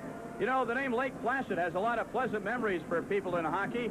Art Berglund is with me now. He's general manager of the U.S. Olympic squad. And, of course, that miracle in 1980 at Lake Placid. Next year, the NCAA Final Four will be there, Art. But you're here assessing some talent because next winter we have the Olympic Games in Calgary, Alberta. And you must be impressed with some of the players you see here tonight. That's right, Tom. We've got a great player pool. We'll be assessing starting with our Junior Olympic tournament here in Michigan in 2 weeks. And then we're taking a team to Leningrad, Russia this weekend. And then from that, going on to train in Switzerland, and then to the World Tournament in Vienna, Austria, where we'll blend some of our top collegiate talent with some of the NHL pros that become available as their playoffs and season filters down. But certainly there's a lot of fine prospects right here in Detroit this weekend that Coach Dave Peterson and I are evaluating. Art, you mentioned the word professional, and ordinarily that is something that the people in the Olympic movement do not want to hear. But what about the international Olympic rulings or rulings to come regarding professionals playing in the Olympic Games for their country? Well, the IOC has ruled in ice hockey that anyone is eligible. we at A-House, and as part of our ongoing international program, have made the statement that we're going to continue our program the way it's been operating, giving that young player the goal, the dream to be an Olympian. And at the present time, our stand is that we would not reinforce our team prior to the games with NHL pros. Now, if there was a professional player that, say, retired from the game and wanted to go through our whole selection process, be it the sports festival in North Carolina, and be a part of our 60-game tour across the country next year and be an Olympian, then we certainly wouldn't turn our back on them. But we're not expecting too much help. We're planning our program the way it's been running. We think it's been a successful program, and we have a great track record with success in Olympic Games. There are those who say that a lot of countries have been using professionals for many years anyway, and the Olympic people are just realizing this. Yes, but we've had the success with our 60 team, our 80 team, our 72 team won a silver medal, our 56 team under the late John Mariucci won a silver medal in Cortina. So we've had success running our program, and I know there's a lot of great players out there that have worn the U.S. jersey in the Olympic movement, and they're proud of it. All right, always a pleasure to see you. You do a great job for amateur hockey in the Olympic movement. We look forward to seeing the team that you field next winter at the Olympic Games in Calgary. Thanks very much, Tom. Good luck to you and ESPN. Thank you. Art Berglund, General Manager of the U.S. Olympic hockey effort. And, of course, we're sure they're going to field a fine team next winter in Calgary. We'll be back with more from Lou Nanne in Detroit in just a moment.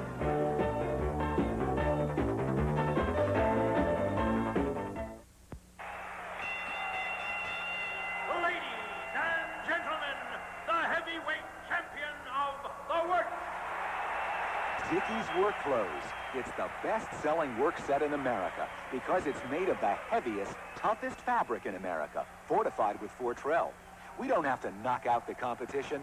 We wear them out. Dickies, the heavyweight champion of the work. Dickies makes everything in work clothes. But who says you have to work in them? I love the look of his heavy beard, but when I want to get close... Announcing Noxzema for heavy beards. Its special energized foam turns that sandpaper into... silk. From Noxzema, the first shave cream for heavy beards. Friday, see the best women's college basketball teams in America. ESPN presents live coverage of the NCAA Women's Final Four. Friday night starting at 7 Eastern, live on ESPN. As if students didn't have enough pressure already, and now there's a question of drugs. Someone pushing you to turn on or get high? Well, the answer is plain and simple in my book. No way. No way I'm messing up my life with drugs. And no way I'm letting someone push me down that dead-end street. Drugs can kill. We've seen that. Hey, I'm having too much fun to take that kind of risk. How about you? Don't let drugs get you down. After all, you can't be a hit when you're high. Something to think about from the NCAA. It is all the Fighting Sioux of North Dakota as we have reached our second intermission at Game 1 of the semifinals of the NCAA Collegiate Hockey Championships. Welcome back to Joe Louis Arena. I'm Tom Mees along with Lou Nanne as we look at the shots on goal after the two periods. First period, of course, was 17-13 and 24-24 all told. But the play so far, even though the shots on goal are rather even, the play seems to have been carried by the Fighting Sioux of North Dakota, Lou. There's a difference between shots on goal and quality shots on goal.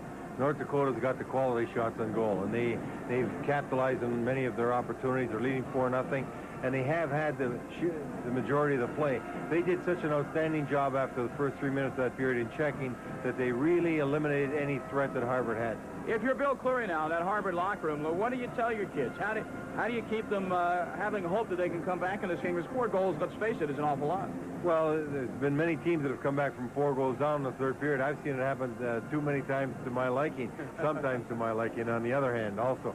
But one thing you look for, if you can get a quick goal, that really helps. It gives you some enthusiasm. Plus, might rattle them just enough that you might get a second one right away. Or if you can get a fluke goal, sometimes that unnerves the goaltender.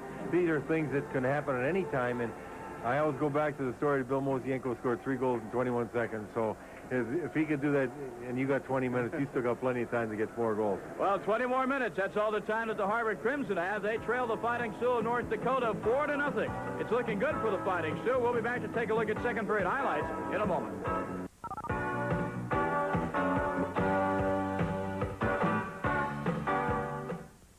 Behold the beer belly. 50 million Americans need a shortcut to get from fat to flat. Introducing the Gut Buster. It's the ultimate fitness machine specifically designed to firm and flatten the stomach as nothing else can. And ladies, if you're as serious as he is, that flat stomach you had in high school can be yours again. Basic spring-ups like these work the upper abdominal region. Reverse for tension-assisted high risers. This sturdy unit travels easily, so you can exercise anywhere. And it's yours with a 30-day money-back guarantee. So go ahead, Gut Busters. If you're serious about a flat stomach, exercise your right to call toll-free now. To order your Gut Buster, call 1-800-228-8500. That's 1-800-228-8500. Use your credit card to avoid COD charges or send check or money order for $19.95 plus $3 shipping and handling to the Gut Buster, Department 5, Canton, Ohio 44750. That toll-free number again is 1-800-228-8500. Leroy Neiman for the Sharp Color Copier. Vivid colors have always excited me in my art and my life. Now, for bright, winning colors, Sharp's advanced technology creates a full-color business copier. It copies from slides, makes transparencies, enlarges, and reduces. From crisp black and white to full-color copies, you're the winner with Sharp. Art by Neiman, color by Sharp. How do I ever get along without it? ESPN comes out swinging. Play ball! With live Monday night college baseball. Powerhouse sluggers from Texas, Miami, defending national champion Arizona and other schools provide hard-hitting excitement. ESPN gives you a box seat view with award-winning coverage. It all leads to ESPN's exclusive live presentation of the College World Series. Live Monday night college baseball, only on ESPN. And welcome back to Joe Louis Arena in Detroit. I'm Tom Mees along with Lou Nanny, and the scoreboard really tells the story. It was 1-0 after the first period, but 3 goals by the Fighting Sioux of North Dakota. Lou have given them a commanding 4-0 lead. Their second goal of the game came at the 8:42 mark of the second period by Joyce. Well, it's a power play goal. Herkus behind the net really makes a fine play to get himself free and give it real quickly out in front to Joyce, who's in between the two defenders. He knows enough not to stop it. Just shoot it before the goalie can set up, and he gets a big second goal on the power play.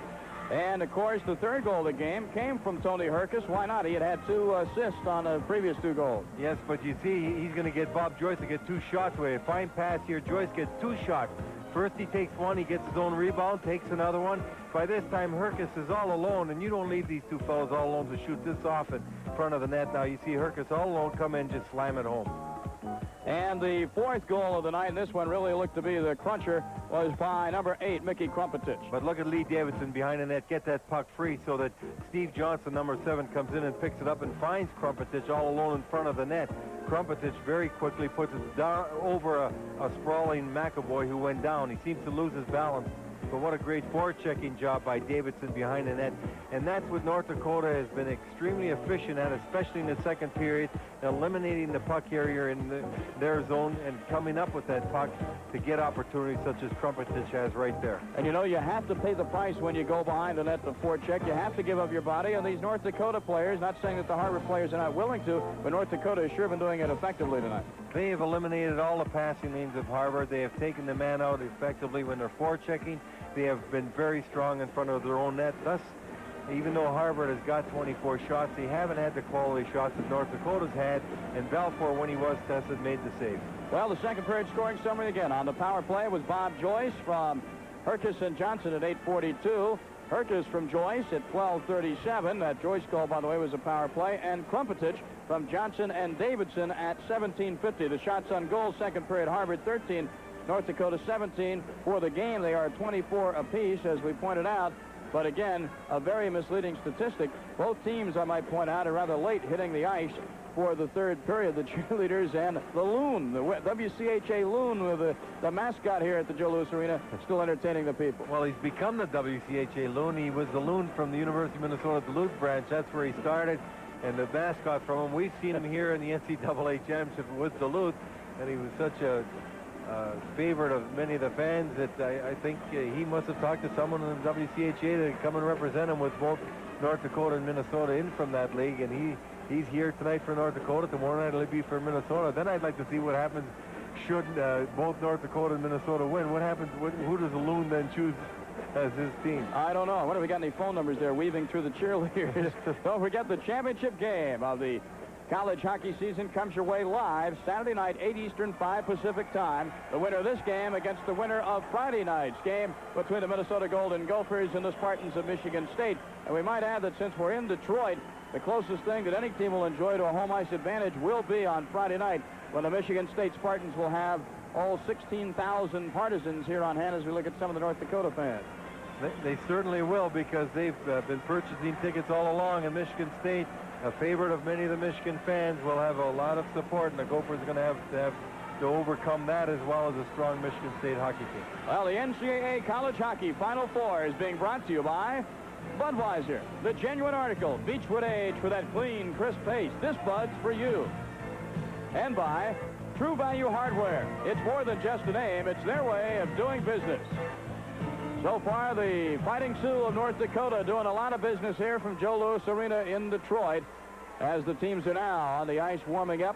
They've had a lot of events. This is, of course, a multi-purpose arena. And as you know, in any arena from coast to coast, wherever you go, if you have a lot of events, Lou, some of them are not related to using ice, or not figure skating or not ice hockey. If you have basketball or concerts or whatnot, combined with the warm spring weather, it can take its toll on the ice surface. Well, Tom, I was trying to think back of Detroit's schedule. I know they were home last night, but previous to that, I believe they were on the road for 3 or 4 games. And being on the road that long, I'm certain something must have been in this building. They probably took the ice out, because that ice is definitely slower tonight. And when you put in new ice and you put it in these kind of conditions, off times and with the humidity in the air, as you said, and you're going to have slow ice. And we look at the goaltenders, this is something they've got to concern themselves with. We saw McAvoy almost give up a goal because the shot was coming on the net. He thought it was getting there quicker than it was. He already made a stick move on it, and it hit the inside of his blade and almost went in the net. And this has really affected the team somewhat tonight. If anybody, I think it's affected Herkus even more, because he handles the puck so often and so well that he has lost control 3 or 4 times when normally he wouldn't. And it's also affected the Harvard Crimson, who depend on crisp passing to get their high skating style of play in gear. That's right, and they use their quickness, and many times they haven't been able to get the opportunities because the puck wasn't where it should have been, or get where it would be normally on a faster ice surface. Just underway in the third period from Joe Louis Arena. Game number 1, semifinal number 1 of the NCAA College Hockey Tournament. 1987, I'm Tom Mees with Lou Nanny. On Friday, it's Minnesota against Michigan State. And an offside pass is called. The face-off will be at the center ice area. You can expect Harvard to be gambling early and taking some opportunities to go on the offense, even when the chances are 50-50 that they might not get the puck, because they know they need a goal, and if they're able to capitalize and get an early goal, this will be a bigger adrenaline shot for them and maybe get some life and somewhat unnerve the North Dakota team. Bearcat wins the face-off for Harvard, but the Crimson trying to set up a play. Have the pass intercepted. Josh Kaplan behind the net to Sweeney. Sweeney has passed for Bearcat, is intercepted. Trumpetich touches the stick of Johnson on the way in. McAvoy did a good job to stay with the deflection. And here comes Bearcat back for Harvard. Howley goes after it, but Trumpetich is there first for North Dakota. Around the boards to Johnson. Johnson gets it out, but pays the price. And he is blasted on his derriere there in his own zone. Well, Sweeney moved in and took the gamble, but Trumpetich was smart enough to pay the price and get it out. 3-on-1. Trumpetich has the pass go a little bit long. Johnson trying to get it in front to Davidson, but Harvard breaks it up in the person of Armstrong, and this is Armstrong, number 27, with the puck, but the play is offside as Howley was offside on the right wing. Howley just waiting for that pass to come across, but he didn't wait quite long enough, as we see Denver's getting up a little bit. Armstrong, as he's going to the bench, gets pushed by one of the North Dakota players. Tom Benson gave him a little shove. Steve Armstrong, 11-14, 25 points on the season. You know, we've talked about Herkus and his great point total. Of his 111 points for North Dakota, Tony Herkus is your 66 assists, so it's no surprise that he's setting up his teammates here tonight rather than scoring all the goals. Well, he does both. He's got those 45 goals as well. He's a very creative hockey player, and he's got a good vision of the ice and where people are. When you got that kind of presence, the game slows down for you. You're able to play it more effectively than people aren't as skilled and don't have the elongated time that you have. North Dakota's Parks and Kovarensky doing a nice job holding the puck into the Harvard zone, but the Crimson get it out there. Shirelli knocks it in behind the net. Coming back to rescue the puck is Murray Barron, but Harvard intercepts. Couton, however, can't keep it in the zone. He is checked hard and legally by Doob. Doob got a good hit up high on the back, and this is Malcolm Parks breaking in. Parks lifts a quick shot on the glove side of McAvoy. He makes the save. Centering pass is intercepted by the Crimson. 18:13 left in regulation time. Couton sends it in for Harvard. Behind the net, this is Doob. He is double-teamed, but he gets the puck away to Ian Kidd. And here comes North Dakota back the other way. Kidd motoring up into the Harvard zone, but the play is offside as Malcolm Parks was over the blue line too soon. Well, that exchange was a good indication of what's happened here tonight. Harvard gets an opportunity. Couton goes down the ice. It was a 1-on-4 situation. No chance to get a good opportunity. Then we see Kidd coming up ice with the puck, and he's got two wings with him, a 3-on-3. Harvard's been able to just have one or two men going, and they're always outnumbered on their offensive sorties, whereas North Dakota's always coming up ice with three men abreast, able to make some opportunity or offensive plays and get some opportunities from it. Puck is deep behind the North Dakota net. Breaking out with it is Russ Perrant, but Harvard pinches in and keeps the puck into the North Dakota zone. They're going to be doing a lot of gambling. Puck hops over a Harvard stick, and here comes number 10. That is Perry Nakanekne. He gets off the shot. McAvoy got a piece of it, though. And back come the Crimson of Harvard. Dan Faza knocks it loose into the North Dakota zone. Back to center ice we go. Nakanekne will take the shot and the kick save. But a rebound comes right out to the slot area. McAvoy with the save. Nakanekne getting a couple of good shots last couple of times down the ice. And icing is called on Harvard. And the faceoff will be in the Harvard zone with 17:14 left to go. North Dakota continue to go on the offensive, continue to forecheck aggressively, creating turnovers in the neutral zone, coming up with the puck and giving that man a few problems because he can't seem to get any offense from his team right now due to the strong forechecking ability of this North Dakota Hockey Club. Tony Hertzlein is on now for North Dakota. You see Gino Gasparini very calm, poised, and confident, I'm certain, right now. Oh, a shot just wide to the glove side by Joyce. Puck comes out over the blue line. Harvard almost had a 2-on-1. A face-off is called for, but again, the puck jumping over the stick of a Harvard player. And it just didn't slide as Harvard was trying to escape out of the zone and get an opportunity for a good shot on goal. It would look like it could have had a 2-on-1 break. As Bobek standing there, he was another fellow that lost the puck at the blue line. Bourbeau wins the faceoff, and this is Alan Bourbeau. 1-on-2, he breaks in, the shot to goal. Alan Bourbeau as he snuck it in the 5-hole, beating the goaltender at Belfort. And that's something Harvard needed. It seemingly was a play that wasn't going to be much difficult to handle for goaltender Belfort as Barron is forcing Bourbeau to the right. It doesn't seem like Bourbeau is going to get much on the shot, but he gets enough on it to beat Belfort. You see him fight off the check by Barron. He gets a one-handed shot away. Really, Belfort just missed it, and that's a goal that you wouldn't expect him to give up at this stage. It's got to give Harvard some life going between his legs. He was angry. Would you call that a bad goal on Belfort's part? A very bad goal. Right between the legs, and he had plenty of time to measure it up, and a whistle and an offside is called. Well, he had his defenseman forcing him to the outside, giving him no shooting angle. He also had his defenseman fighting him strong enough that Bourbeau was only able to have one end of the stick, and yet Bourbeau able just to slide that puck along the ice, and it seemed like Belfort kicked. There wasn't there, went between his legs into the net. One thing we should point out is the faceoff comes just at the center ice line. Lou, is that the center ice red line does not come into play in college hockey when you talk about passing. That's right. It comes into play for icing, but not for passing from your own zone. You can pass it all the way to the far blue line. Alan Bourbeau scores for Harvard unassisted at 3:02, and the North Dakota lead is now 4-1. The Fighting Sioux have the puck in the corner, though. Lemoyne at the left point. He'll lift one in on McAvoy, hit the post, comes back out to the left, rather to the right wing. Well, that one was closer than McAvoy thought. Here's Lemoyne again. He cannot control the puck, hops over his stick to center ice.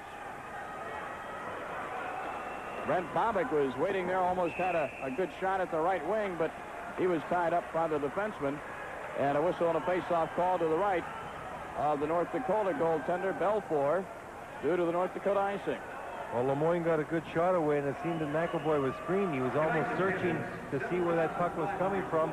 By the time he saw it, it was by him, and it hit the pipe and ricocheted off to the left. Davidson Take the face-off for North Dakota. Steve Armstrong to Harvard. Important face-off. Harvard wants to get one more and get back in this game immediately. Still a lot of time left. 16 minutes, but the Crimson trail by 3.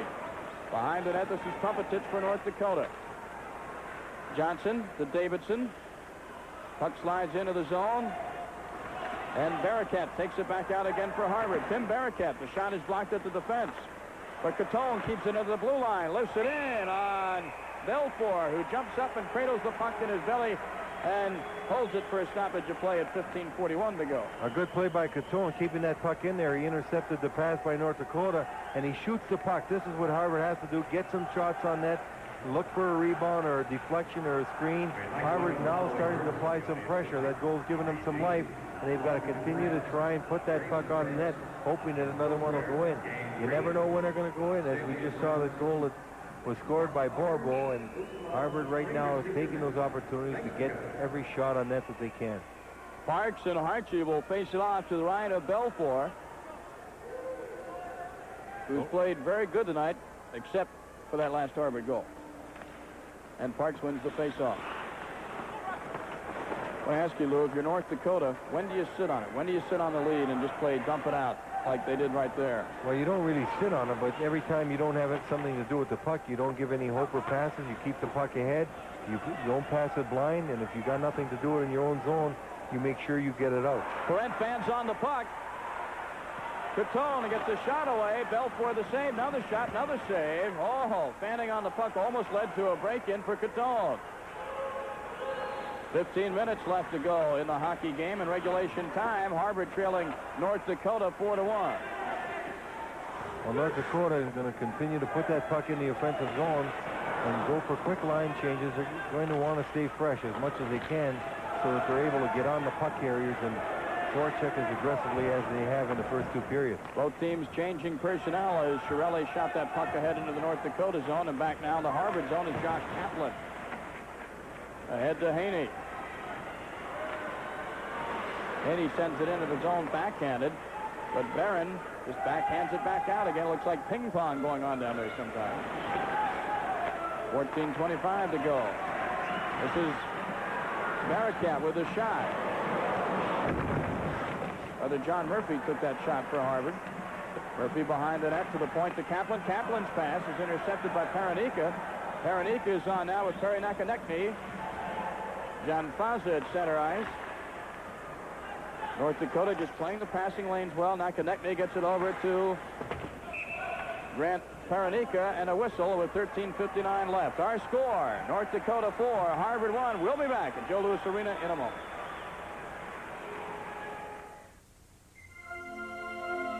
With every Budweiser enjoyed, the promise endures. The promise of genuine quality. Without compromise, without fail. Beechwood aged Budweiser and Bud Light. Genuine proof that somebody still and always will care about quality. And that is a promise. Face-off just inside the Harvard blue line, won by Alan Bourbeau. He'll try to take matters into his own hands, 1-on-2.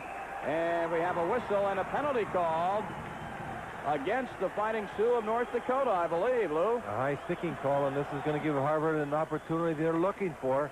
They desperately need another one now. They've had some fire since they scored that goal. They've got some bounce, some jump. They're going on the offense much better than they had, and now they're going to get an opportunity after we see it looked more like an elbow, but he's going to get called for high sticking.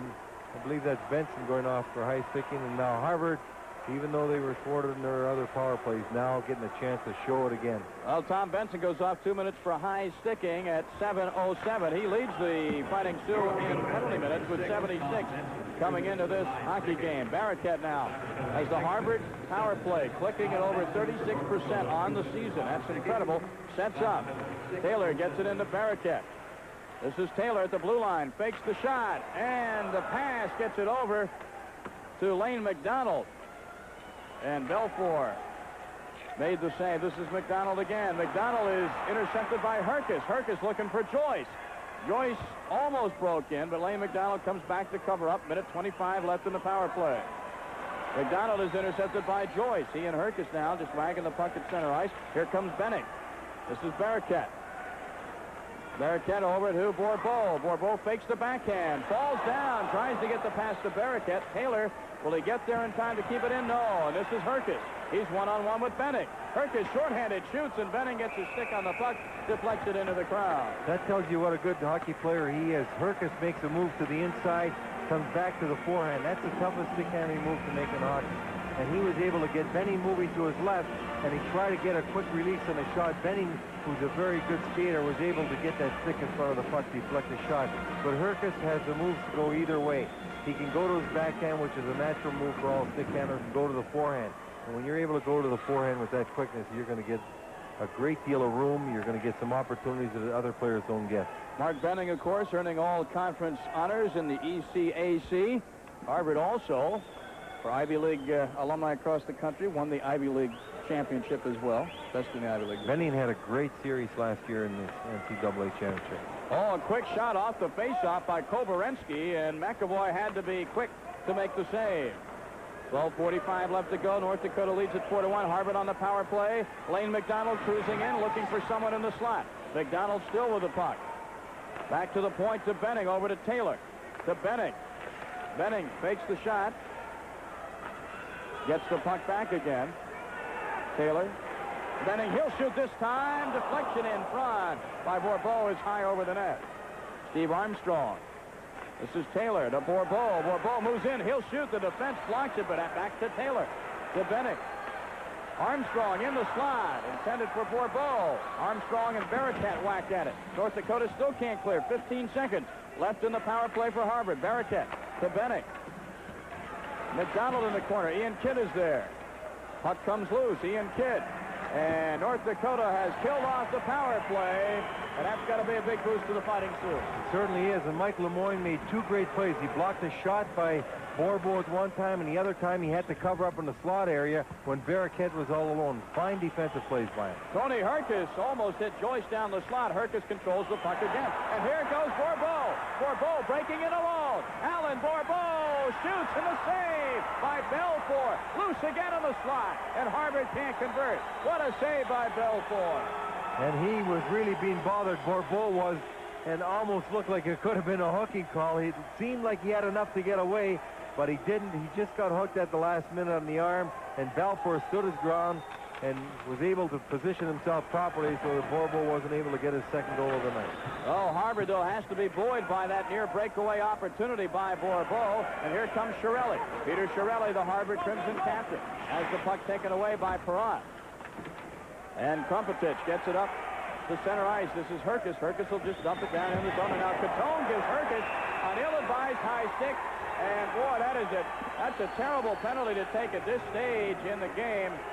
And Butch Catone, Nick Caron will go to the penalty box. Well, he doesn't give it to him once, he gives it to him twice. And the second time was one too many for referee Fisher. As Herkus is putting it in, he gave him the second shot and got the penalty. Look at Bourbeau in the breakaway. And Barron's coming back. Watch him hook him on the arm just a little bit. Oh, just a little, Just a little bit. One more time. Enough to put him on the backhand. And Balfour getting some help was able to make the save. Questionable call, as they would say. Non-call. In other sports. Or a good no call, depending upon your allegiance. Well, I'm hooking him. No, I'm not. No, I'm not. Nick Caron goes into the box. 2 minutes for high sticking at 9:11. So North Dakota's power play gets its second opportunity tonight. They scored the first time they had the power play this evening. Ian Kidd at the point. Kidd to Krumpetich. Krumpetich. The shot in front by Scott Dube is knocked away. This is Krumpetich cruising in.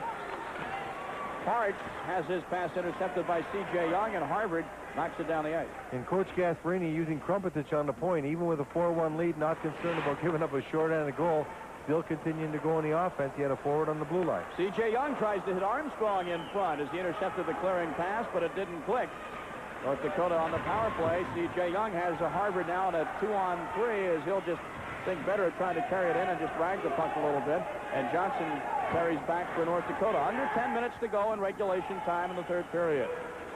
Johnson breaks in. He's double-teamed. Herkus with a loose puck. In front. Johnson scores!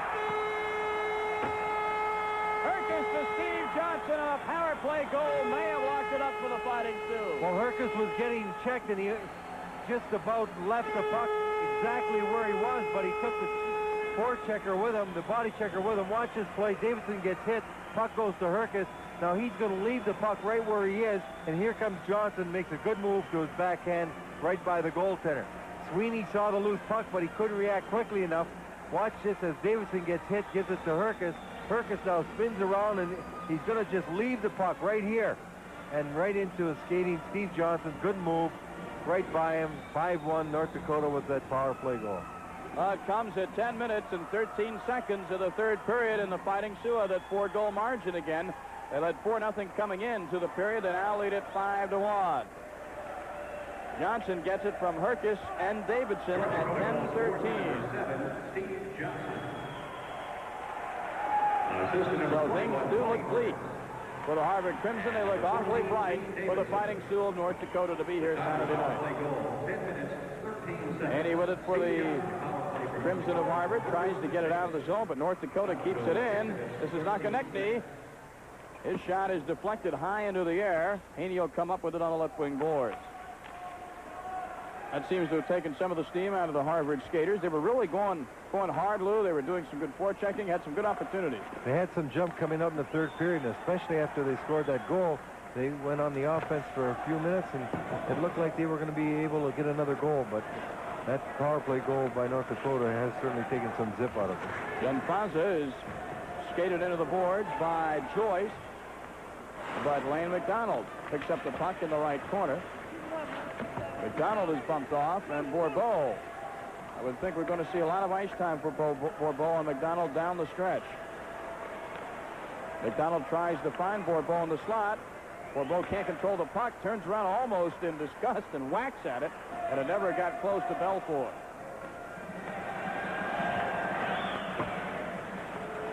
Coutone on defense, intercepted by Joyce. He's got Herkus in the slot momentarily. Joyce still on the backhand. He's bodied off the puck by Bourbeau. Coutone pays the price in the right corner for Harvard. Now Coutone hitting back in there. Bumped into Brent Bobick, and Harvard with the puck. And North Dakota with his first line still being very aggressive, looking for more goals. They're not sitting back at all. Well, the Fighting Sioux came in with 38 victories on the season against only 8 losses and 4 ties. Armstrong dumps it in for Harvard. He'll go in and chase now, but the Crimson are getting a line change and a whistle. With 7:39 to go in this hockey game, it's North Dakota 5 and Harvard 1. We'll be back in a moment. Value hardware stores, exclusive retailers of Harvard cutlery, are proud to present one of the great chefs of Chicago, Jean Banchet. I demand the finest quality tools to prepare fine cuisine in my kitchen here at Le Français. And with Harvard cutlery, I get the superior quality and performance I need for preparing everything from truffles to venison. Harvard cutlery, professional quality knives, exclusively from True Value hardware stores.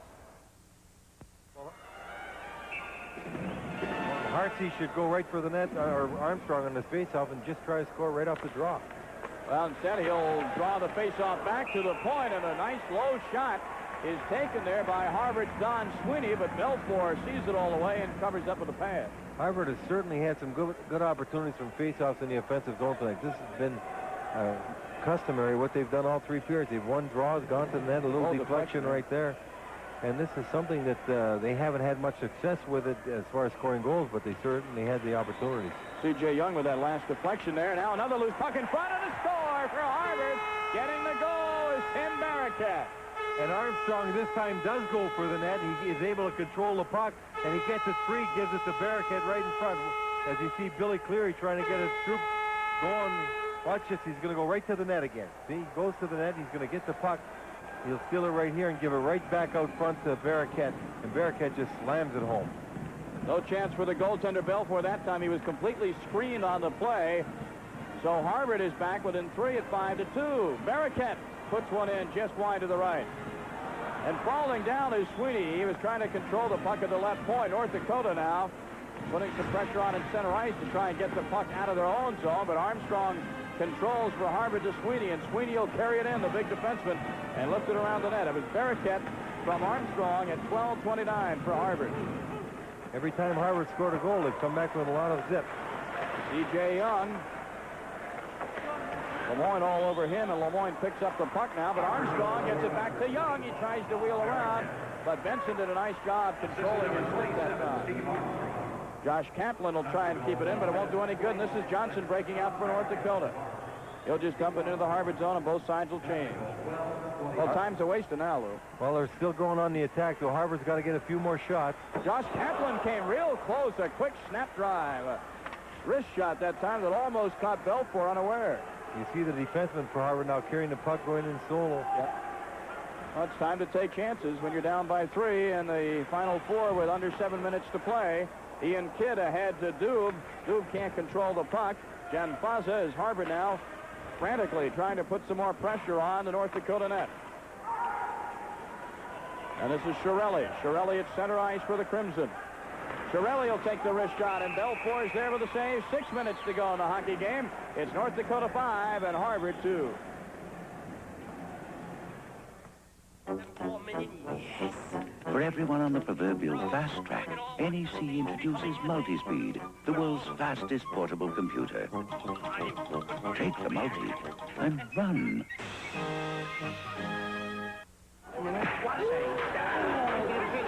No one really knows how your skin got sensitive.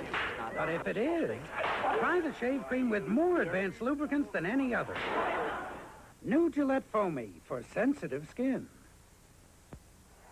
Be sure and join us here on ESPN Saturday, April 4th for the McDonald's International Mixed Pairs Gymnastics Championships at 8:30 Eastern Time. The international competition featuring world-class gymnasts built around a unique format.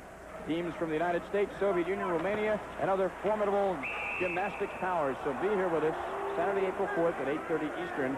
Another face-off is called to the right of the North Dakota netminder Belfour. Well, an outlet pass by the North Dakota defenseman hit a skate of Harvard, almost beat Belfour on the short side. Fortunately, he was very alert and fell on it for North Dakota's sake. Otherwise, Harvard would be closing that gap even more with 5:54 to go, trailing by 3, and putting some pressure on North Dakota now. So that graphic on Alan Borbo reaching the 100-point mark with his efforts tonight. He had 55 points for the season coming into tonight's game. Joyce on the left wing for North Dakota. Very, very strong young man as he holds control of the puck despite being double-teamed, but couldn't make the play in the end result. And here come the Harvard Crimson. This is C.J. Young. Young tries to hit Taylor in the slot, but North Dakota breaks back. They are 3-on-2. This is Joyce with it.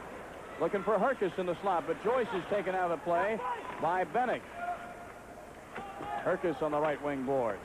C.J. Young takes it away from him, or make that Lane McDonald with Young at center ice.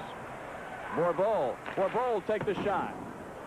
It's wide to the left-hand side of the goaltender Belfour. North Dakota's Herkus at center ice gets it over to Bobick. Bobick and Herkus 2-on-1. Herkus to Bobick, and a great save by Dickie McAvoy with a right leg pass. Super save by him. He was moving left because Herkus had the far side, and a great pass by Herkus to Bobick, and what a save that McAvoy had to make with his right skate. 4:50 to go. It's North Dakota 5-2 over Harvard. Harvard desperately trying to put the pressure on. Barracat with a shot. Rebound. Barracat across the crease. Harvard had at least 2 good chances to score, and about 5 seconds worth of play. 4:32 to go. Nice check at center ice by Benson. Boy, he's hitting people. He knocked Barracat down that time. Well, he's leading in penalties, and you can see why. He's a very physical defenseman. Armstrong gets it out to the blue line, and the shot is deflected in front. Never gets to Belfour. The shot by Bourbeau never got on net. Armstrong. And make this Murphy. Murphy lifting one in. Gets another chance.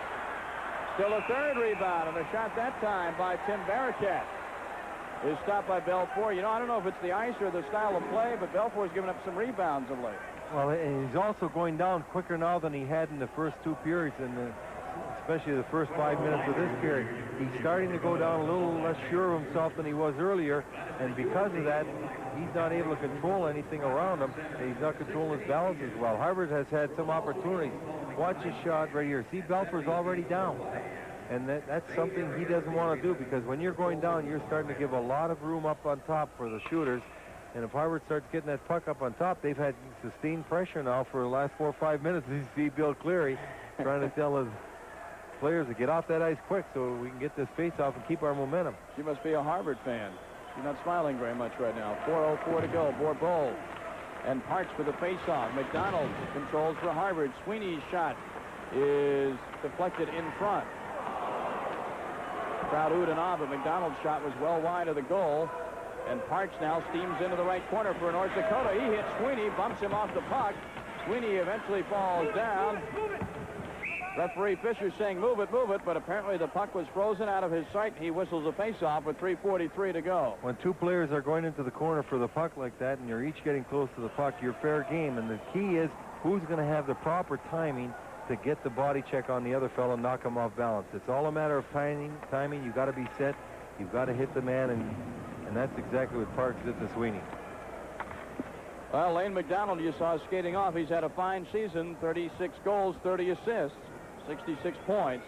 He's a Hopey Baker Award finalist, and of course, we'll be talking with and announcing the winner of the Hopey Baker Award, the Heisman Trophy of college hockey, later on in our coverage of the Final Four this weekend. 3:33 to go. You see the clock superimposed in the upper right-hand corner of the screen. It looks good for North Dakota. Dube of the Fighting Sioux over to Kovarensky. This is Parks knocking it into the Harvard zone. Back over the blue line. A lot of loose play back and forth now. Harvard trying to wind up and get some pressure on. Archie dumps it in. Jan Faza. Taylor rips one off well wide. Chiarelli can't control, and Parks just dumps it into the Harvard zone with 3 minutes to go. And that will be icing. We'll be back to Joe Louis Arena in Detroit in a moment. Our score, 5-2, North Dakota.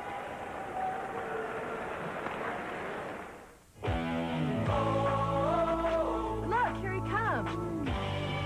That's a super party animal. His name is Smaht McKenzie. Smaht McKenzie. A real hot night and a cold Bud Light puts him in a party frenzy. He's Spuds McKenzie, Bud Light's original party animal. That's Spuds. He is the party. So go, Spuds, go! Gino Gasparini telling his players the clock's their friend now. It's the biggest enemy Harvard's got. Make sure you get control of that puck. Don't give it away. And make certain that you freeze it if you've got nothing to do with it, or get it out of the zone. Yeah, time is on their side, and time definitely the enemy of the Harvard Crimson right now. Krumpetich, it looks almost like a basketball the way North Dakota passing back and forth amongst themselves in their own zone yet. And now they'll get it out. We got a break. This is Krumpetich. He shoots, and the save is made by Dickie McAvoy, but Johnson gets it back to Benson. Benson dumps it in on net. Krumpetich can't control. Back to Benson. Another shot on goal, and McAvoy slides out to make the save. Johnson into the slot. And Lee Davidson can't control. Armstrong and Davidson meet head-to-head on the boards. 2:13 left. Puck comes loose. Armstrong over to Caton. Center ice for Harvard. This is Barracat with the puck. 2 minutes even left to go in this hockey game. North Dakota looking for all the world like they're going to be in the championship game Saturday night. Sweeney will put one in. The kick save is made by Belfour. Loose puck in front, and North Dakota and Harvard players are falling on it all over the place. Oh, a great deal of pressure, however, applied by Barracat, Armstrong, and Archie on the right there. Murphy on the right. They had a few opportunities to get that puck, and they had two chances on Belfour. But a good, solid defensive play by Barron. As we look at the break at the other end, here's a good shot by Krumpetich, but a good save by McAvoy. And the key in this was a rebound's going to go out here, but Steve Johnson, look at him up high, the middle of your screen. Even though he knew it might have been a loose puck, North Dakota staying disciplined. They're keeping one man high, not allowing Harvard to come down 3-2. They're not going for more goals. They're making certain if they get a chance, take it, but always have someone back. If Harvard gets a goal, in other words, they're going to have to earn it. No cheapies as far as North Dakota is concerned. Minute 40 to go. And this is Joyce. Joyce from the left face-off circle. Wheels behind the net. He's double-teamed in there by the Crimson. Puck comes loose. Ian Kidd skates in to keep it in the zone. Joyce and McDonald fighting for it in the corner. 1:23 left to go. 5-2 North Dakota on top. And the Fighting Sioux fans serenading Harvard, thinking this one is over. Shot in on McAvoy. McAvoy the save. McDonald dumps it to center ice with 1 minute 5 seconds left. And the Fighting Sioux of North Dakota, unless a miracle happens, will be in the championship game against either Minnesota or Michigan State Saturday night. That game comes your way on ESPN. The title game does, Saturday at 8. This is C.J. Young for Harvard. He'll lift the shot in that catches Barron's stick and goes lazily over the net. Johnson controls for North Dakota and sails it down the ice. And this one, I feel safe to say, is going into the record books as a North Dakota Fighting Sioux victory. They have been disciplined. Their forechecking has been just excellent tonight. Their power play is clicked for 2 goals. They put it all together. The only bad play tonight was on the first Harvard goal, but you can certainly understand that in 60 minutes of championship action. Sometimes that happens, but North Dakota has been just an excellently drilled and polished hockey team on the ice tonight. A whistle in Harvard is called for offsides with 20 seconds left to go. Some harsh words being exchanged now. Malcolm Parks for North Dakota and Lane McDonald not asking each other out to dinner as they go to their respective benches. And the North Dakota fans and the band striking up here at Joe Louis Arena. Well, with the Harvard Crimson and Bill Cleary, another trip to the Final Four, but for them, an unsuccessful trip that will not end in that elusive national championship for Harvard.